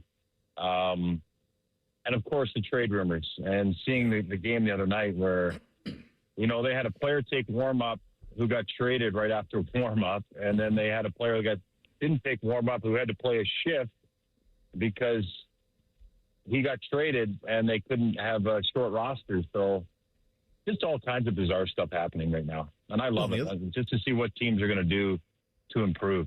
This is going to be crazy 24 hours with the trade deadline tomorrow. It's going to be nuts. Like you saw the Chicago get back. I mean, that stuff's pretty tempting when you start thinking about – because there's so many teams that are in it, Jode. So everybody – and if you're a team like Edmonton, you're like, God, we have got to go win a cup with Connor McDavid. I was reading rumors earlier this week of Edmonton and Bob. Like maybe they would try and dip in on that. So like there are – Why wouldn't Of course. There are – desperate's probably not the right word. Edmonton isn't desperate. But there are certainly a lot of teams that feel like we might be a guy away and we'll give up a lot to try to go chase this thing this year. Well, Connor McDavid took a friendly contract for his old contract expires this year. Then he just signed a 2-year deal. Same money, pretty much saying, all right, leave the cap space, fill in the holes, let's win a cup. And that's a team that's been to the finals twice in the last 2 years and lost to the Florida Panthers. So, I mean, that's this thing that they have got to get to go away. So, yeah, they're going to make some moves. And it's defense and goaltending for them. They've got some of the best forwards, two of the best forwards in the National Hockey League. And, you know, I look what Utah, you know, they picked up a good defenseman in Uyghur and 3 second-round picks and a player. I mean, you can do a lot with some good moves here to get draft picks, and teams are desperate to pick up players. So, you know, I think it's going to be an exciting deadline, no question. And it's just some of the names that are popping up are pretty incredible. I mean, Buffalo's going to make a big move. It sounds like they're waiting for Parayko in St. Louis the way there's no trade clause. Does that mean that Owen Power, the former first overall pick, goes to St. Louis? I mean, it's got to be something like that. That Yarmo's got a bunch of prospects and draft picks available to improve his team, which is going all in here. It's also an incredible juxtaposition between the amount of teams in the mix and the records in the East versus the West. We were talking about Edmonton. Edmonton's got 68 points, Jode. Yeah. They're third in the Pacific with 68. No team in that division. No team, I think it's the Central, would be in the playoffs in the East. Yes, you have that right. It's in the Pacific. The Pacific, It's the Pacific. Vegas leads teams. it with 72 points. They're atop the division with 72. If you're not in front of your computer or don't know the Jackets' point total, the Jackets through 60 games have 70 points. The Golden Knights are leading the Pacific, having played 62 games with 72 points. And if I'm in the East, I mean, you just got to get in because it's all new teams. It's going to be wide open. It's going to now. Dallas is playing some high-end hockey right now. Their division's tough. Dallas, Colorado, Minnesota. Minnesota's loading up as well. But if you're in the East, it's wide open to the Eastern Conference Finals. Now Tampa's playing good too, but you know anything can happen in a 7-game series. So it's just get in this year and try to lock it down. It could be a special year. What is today like for the Blue Jackets? I'm guessing Don Waddell is calling, picking up phone. How busy is it? And what is this? What are the next 24, I guess it's about 28 hours look like for the Blue Jackets in your mind? What's your best guess on how this goes? Well, Don's the guy he's in on everything, I feel like. I don't know him well, but just watching his track record and, you know, listening to him talk sometimes, there's nothing he's not in on. And, you know, he's a guy that if there's a move out there to be made to improve his team, he's going to make it. So, and he doesn't want just a rental. He wants a player that has something on his contract. I think Steven Stamkos would be a great fit here in Columbus. Oh, come on, buddy. I mean, yeah, top six. He'd complement that second line, which they need. He's a goal scorer. I think he'd be a wonderful pickup. And don't count out Don Waddell on anything, but I think he has another year on his contract next year. They've got a ton of cap space. This is a team that's now put themselves in a position to have those conversations, which is exactly what that locker room wants to be a part of. Now, Werenski didn't skate again today, so it sounds like he's out for tonight. Jenner is back. Fabro didn't skate today, the veteran defenseman. I'm not sure what's happened on that. But, it's going to be I think it's going to be an exciting 24 hours. And when you're a player in that locker room, you're on high alert because, you hear your name, you want to stay here, you want to be a part of this. There's that uncertainty of not knowing what's going to happen, what direction the team's going to go. And everything's in play. So it's just kind of it's a strange time of year, but there's a lot of jump because everyone in the locker room talks about every trade and they all admire it or, say, wow, lucky for him to go there. Look what they gave up. They know every detail about every trade. So it's kind of you might see some reactions too once teams around the East start making moves. Absolutely. Yeah. Corresponding. Oh, they did this. We got to level up too. You said Zach did not skate. Did I hear that right? Yeah, that's right. So just illness still for him? Illness still, yeah. Yeah, he's still under the weather, so he's been hit hard here. And then you said Boone did, so does he back in tonight? Boone's back in on the second line with Monahan and Kent Johnson. Fabro did not skate, so Rick Bowness is talking right now, actually, so I'm not sure that's where they get the word about what's happening with Fabro, but, he finished the game. It may have just been a maintenance day for him. Okay. All right. You mentioned Kent Johnson back on the second line. You and I talked about him the other day, and he got in. What did you see in terms of his response, getting back into the lineup? Yeah, I saw exactly what he needed to do. He got inside ice. He won battles. He had 5 shot attempts in the first period, I believe it was.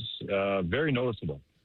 And that is the hole on the second line if Kent Johnson can't play that brand of hockey. And tonight will be a good test against the Florida Panthers, who play hard in front of the net, hard to get inside, good team defense, not a lot of time and space out there. So he's a creative guy that's a playmaker that they need to have clicking at a high level and can't have a shift where it just goes out there and it's not, if he gets the puck, he's not effective. He has to be effective with the puck. And it doesn't mean toe drag guys. It means if he gets the puck in a situation that the play is moving up the ice, he's got to keep the play moving up the ice. So it's details like that he's got to make sure that the play does not die with him ever. And if he can do that, then he's going to be a part of the top 6 here with the Blue Jackets. Yeah, it's such a fascinating thing because the Islanders lost tonight. The Islanders are out at the Kings tonight, and you're paying attention what the Bruins are doing as well. So you have those things going on. It's funny until you forget like how great Florida is. I mean, you don't, but you do because they're at the bottom of the standings. You don't have to contend with them.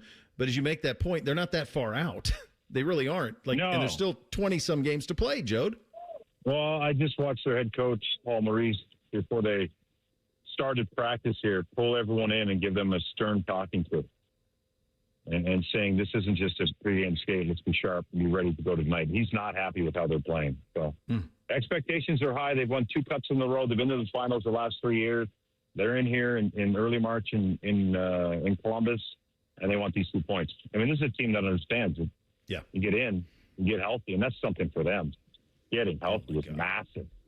It looks like Tarasov, former Blue Jacket goaltender, is going to play tonight by the looks of the net he's in. So that means our old buddy Bob gets the night off. Can you read into that anything or? He's been a star for them. He's underperformed a little bit, but the team in front of him isn't playing the same way. I think it's just wear and tear on the old man, Sergei Bobrovsky. Give him a break here. Let Tarasov get in the net.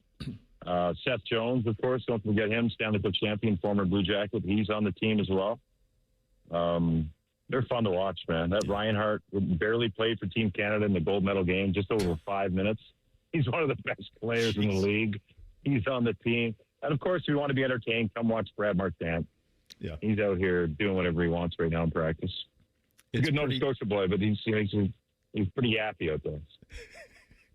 It's pretty that when you looked at the gold medal game and you looked at the ice time and the Reinhart one jumped out because it was like, my God, how good do you have to be to get into that thing, man? It was just crazy, like 5 minutes for that guy. He's just a stud. Oh, my goodness. Who's your pick? We'll get you out of here on this one. Who do you like tonight? What will you be looking for right away? Right away should be a head-on collision. Mm-hmm. You know, you're playing. The one thing about the Florida Panthers, they get everyone's best every night. That's something they have to deal with. You know, there's no night where it's like with the Florida Panthers, it's going to be a boring Thursday night. They get everyone's absolute best. So I expect the physicality to continue, especially in front of the net. I'm not talking about big hits. I'm just talking about the puck carrier needs to have zero time and space. Because when you see two teams play against each other, two good teams, there is no time and space for the puck carrier. And I expect to see that here tonight for the Blue Jackets. And I think tonight, I love Miles Wood. I think he's a fascinating player to watch because he's so fast and he's just so puck hungry. Let's see if he doesn't get a goal tonight. Gosh, let's go. This one's going to feel like the Cup. This is going to feel like a Stanley Cup game tonight, buddy. This is better a big lace one. them up tight. Lace them up tight. These guys don't play soft, and they're not happy with how they're playing. So it's a good combination for the Blue Jackets here. All right, pal. We'll do it again soon. Always enjoy it. All right. Have a lovely day. Thanks, Bo.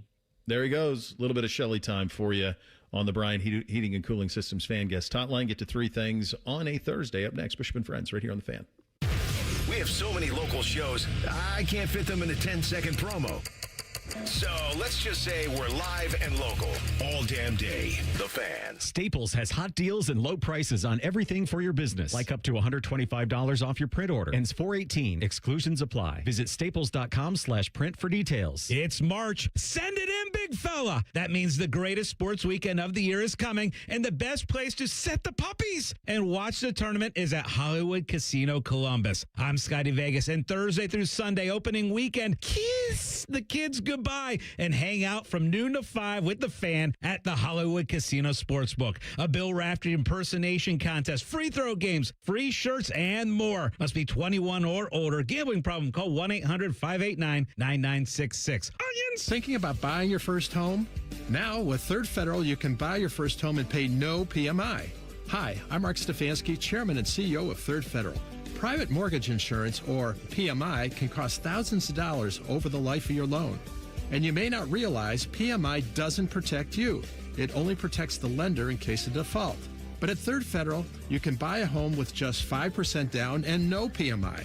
Plus, first-time home buyers get $750 off a closing cost. So if you're thinking about buying your first home, go for it and visit thirdfederal.com. Even before you find a home, lock in 5.89%, APR 5.91% on a 30-year fixed-rate purchase mortgage. Visit thirdfederal.com or call 1-800-3RD-FED today. APR reflects 15% down for $350,000 loan amount. Rate requires automatic payment program and is subject to change. Restrictions apply. See conditions for closing cost coupon at thirdfederal.com/FTHB. Equal housing lender. I'm Leslie from Pella Columbus. And of course, you know me. I'm Wilson from that other window place. Are you starting to get recognized from these ads, Wilson? Yep. Folks are really liking the idea of home-changing windows and superior performance and 5 different lines to fit any budget. That kind of sounds like Pella's thing. Oh, yeah, it is. They recognize me, but then they ask for your business card. So, that's neat. Get the windows that Columbus homeowners rated the leading window brand at PellaColumbus.com. Hi, I'm Dr. John Runyon from Runyon Dental Group. Are you missing teeth or do you have uncomfortable dentures? Dental implants can not only transform your smile, they can restore your confidence and allow you to eat those foods you love that you've been missing. When I was in my early 30s, I was in a similar situation needing complex dental work and dental implants. I understand all the emotions that you're feeling because I've been the patient and I know that we can help you. Schedule a free consultation today at RunyonDentalGroup.com. That's RunyonDentalGroup.com. I'm John Morgan of Morgan & Morgan. Why should you hire America's largest injury law firm for your case? There's lots of reasons. Just like there's a reason millions of people called us last year in their time of need. When it comes to fighting for justice and compensation, millions of people across the country trust us to go to battle for them. We became the largest injury law law firm in the world for a reason. There's only one Morgan & Morgan, for the people.com. Injured? Dial pound law. Morgan & Morgan, Ohio office located at 600 Vine Street, Cincinnati. Prior results do not guarantee a similar outcome. Hi, radio listener. Are you having a stressful day? Do you want to unwind before you go home to your annoying family? Good news. You can spend time with our annoying family, Common Man and Timmy. Weekdays from 3 to 6. The Fan. Say goodbye to car care headaches with Carvenience from Hinderer Motor Company. This is Justin Hinderer. For only $49, we'll pick up your vehicle, leave you with a rental, and return it fully serviced and spotless. No more juggling your schedule or wasting hours at the shop. Carvenience lets you focus on what matters while we take care of all the rest, making life easier. Schedule your service today at HindererMotorCompany.com. Get Eco. When your drain is clogged, our drain team will clear it for just $93. If we can't clear it, it's free. And we guarantee it will stay clear for at least a year, or we'll clear it again for free. Get Eco. Go to geteco.com. For the past 100 years, Shriners Children's has become family to over 1.5 million kids. In tough times and good times, they're there when we need them most. Please go online right now to loveshriners.org. Want to know anything about the Fans contest, how to win, or what's up for grabs? Check out 971thefan.com. The Fan, Ohio's sports destination. If you say something with enough confidence, it must be true. You're listening to Bishop and Friends. 2 days in a row, right at this time, a big NFL trade. This one happening now. ESPN sources the Bears are working, this via Shelley, to finalize a trade that would send wide receiver DJ Moore to the Bills. Compensation still being discussed. The trade cannot be processed until the new league year begins. Both sides are pushing for it. I had heard rumors about this one. So it was DJ Moore, A.J. Brown, and then Marv came in a little bit later. So it's going to be a pretty interesting next couple of days in the National Football League and a very interesting next 28 hours in the NHL. What do we have on the poll today, Reese? Daily Fan Poll sponsored by JT's Pizza and Pub. Following 2 wins over Purdue and Penn State, how do you feel about Ohio State's NCAA tournament outlook? Your 4 options are the Buckeyes are going to the Final Four, or the Buckeyes are second weekend bound, the Buckeyes will suffer an opening weekend loss, or the Buckeyes won't make the tournament. 55% say the Buckeyes are going to suffer an opening weekend loss in the Big Dance. 26% say second weekend. 4% say going to the Final Four. 15% say they will not make the NCAA tournament. All right, there you go. Time for 3 things on a Thursday. Hit it, fellas. 1, 2, 1, 2, 3 things. Sponsored by Newman Roofing. For all your roofing, gutter, or siding needs, call Newman Roofing today at 614-NEW-ROOF or visit online at newmanroofing.com. Number 1 for me. So NBC is into he does his card operation, and it's quite the little business that he's rolling right now. He's kind of like a little day trader. So one thing that I noticed is, so for a pack of cards, these are Topps Chrome cards. They're $14 a pack, and you get 6 cards in it. They're $14 a pack for a pack of these. And in them, everybody's chasing the Cooper flag, and they're chasing Kneppel, all of that stuff, right? That's the stuff that the guys are chasing. In it was the following card. If you're watching on the stream, I hope you can see it. It was an Irvin Magic Johnson Topps Chrome Oh, that's beautiful. card. And I went, well, I'm going to have that. And then I thought to myself, I wonder why a company like Topps, when they insert a card like, so this card is worth next to nothing. Here's an idea. Make that card scarce. Make the Michael Jordan card scarce. Make the Bird card scarce so that the kids are chasing Bird, Magic, Jordan, all of that. And in the process in doing so, they can learn about the history of the game. Because they're all that's happening in the card business right now is they're creating scarcity. That's all it is. Very limited number of things. Just do it with the legends so that the kids can learn a little bit about these guys. Do you, in that $14 and the 6 cards, do you get the stale bubble gum, though? You do not. It's part of the experience. You can still buy those packs, by the way, the wax packs with the bubble gum. My hunch would say do not eat that. The gum was made 30 years ago. 40 years ago. Yeah. Card shops have them. It's crazy. I'm sure it's got to be just as safe now as it was then. It wasn't safe back then. And Twinkies can probably survive a nuclear explosion. Fair. This from Sportico about 20 minutes ago. The Carolina Hurricanes, their owner, Tom Dundon, has reached an agreement with 3 new minority partners to sell 12.5% of the Canes at a $2.66 billion valuation, which would be about $332.5 million. He bought it for $425 million. 12.5% right now is $332.5 million. Jeez. It's good money. Jeez, it is. What an investment. We've talked a little bit about Bruce Pearl on this program, maybe more than we should have, but he had a sit down with Joe Rexrode of The Athletic, and now he's trying to walk back his comments a little bit. I've said it on 3 or 4 occasions at this point, but no one has noticed. I've said that I'm glad the human element is involved, that I would put a one-loss Miami of Ohio team in the field. Absolutely, because they're deserving. I've also said, if you're asking me if I think Miami is one of the best 37 teams that would be in the mix for an at-large bid, no, I do not. I'm not walking anything back, and that's the point you stood on the table and yelled. That's exactly Sir, it. Yeah. You said Miami of Ohio should not be in.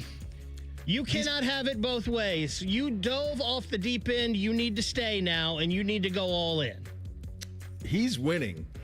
Because we're talking about This is the game he's playing now. He's playing it pretty well. Yeah, he is. I mean, it might not make any damn sense, but he's winning it. Number 2 for me, the blonde and I were looking for something new to watch, and I thought I would do a one for her. And I'd heard a lot of buzz about this FX show, Love Story, the JFK Jr. Carolyn Bessette thing. I was always fascinated with the Kennedys growing up. I remember vividly where I was when he got wind of the tragic plane crash that cost him, her, and her sister their life. So I watched the first episode of it last night. It was an incredible trip down like nostalgia lane. So if you're of a certain age, I really think you'd enjoy it. There's so much pop culture stuff that I remember from being in college at that time, and a lot of good stuff. I would recommend it if you're looking for something to watch with your significant other.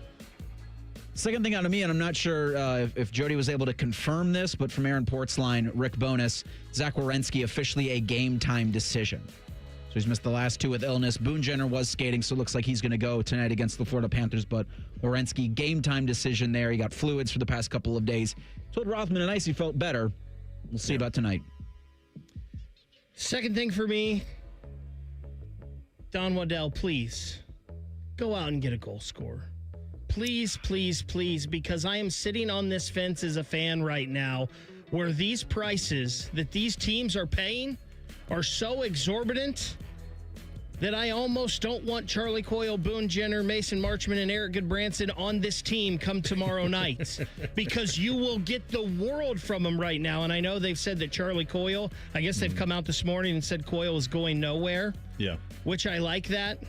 But please go get me a goal scorer so we can compete for the cup. You just want to hear Steven Stamkos. Oh, my gosh. Yeah. I actually think I'd like Brock Besser more because we'd have him longer, but that'd be good. That would be a cool sweater, though. A Stamkos sweater would be a cool sweater. That'd be the most wild thing to show to somebody. Sorry, KJ. Stamkos Blue Jacket sweater. Sorry, KJ, you're losing 91. It's like the Fedorov one. And you're like, wait, Fedorov played for the Blue Jackets? What happened? Finally for me, so I'll be out tomorrow. I'm taking Beamsy to KU. We will get it's a place I've always wanted to go. I can't wait to see what it's all about.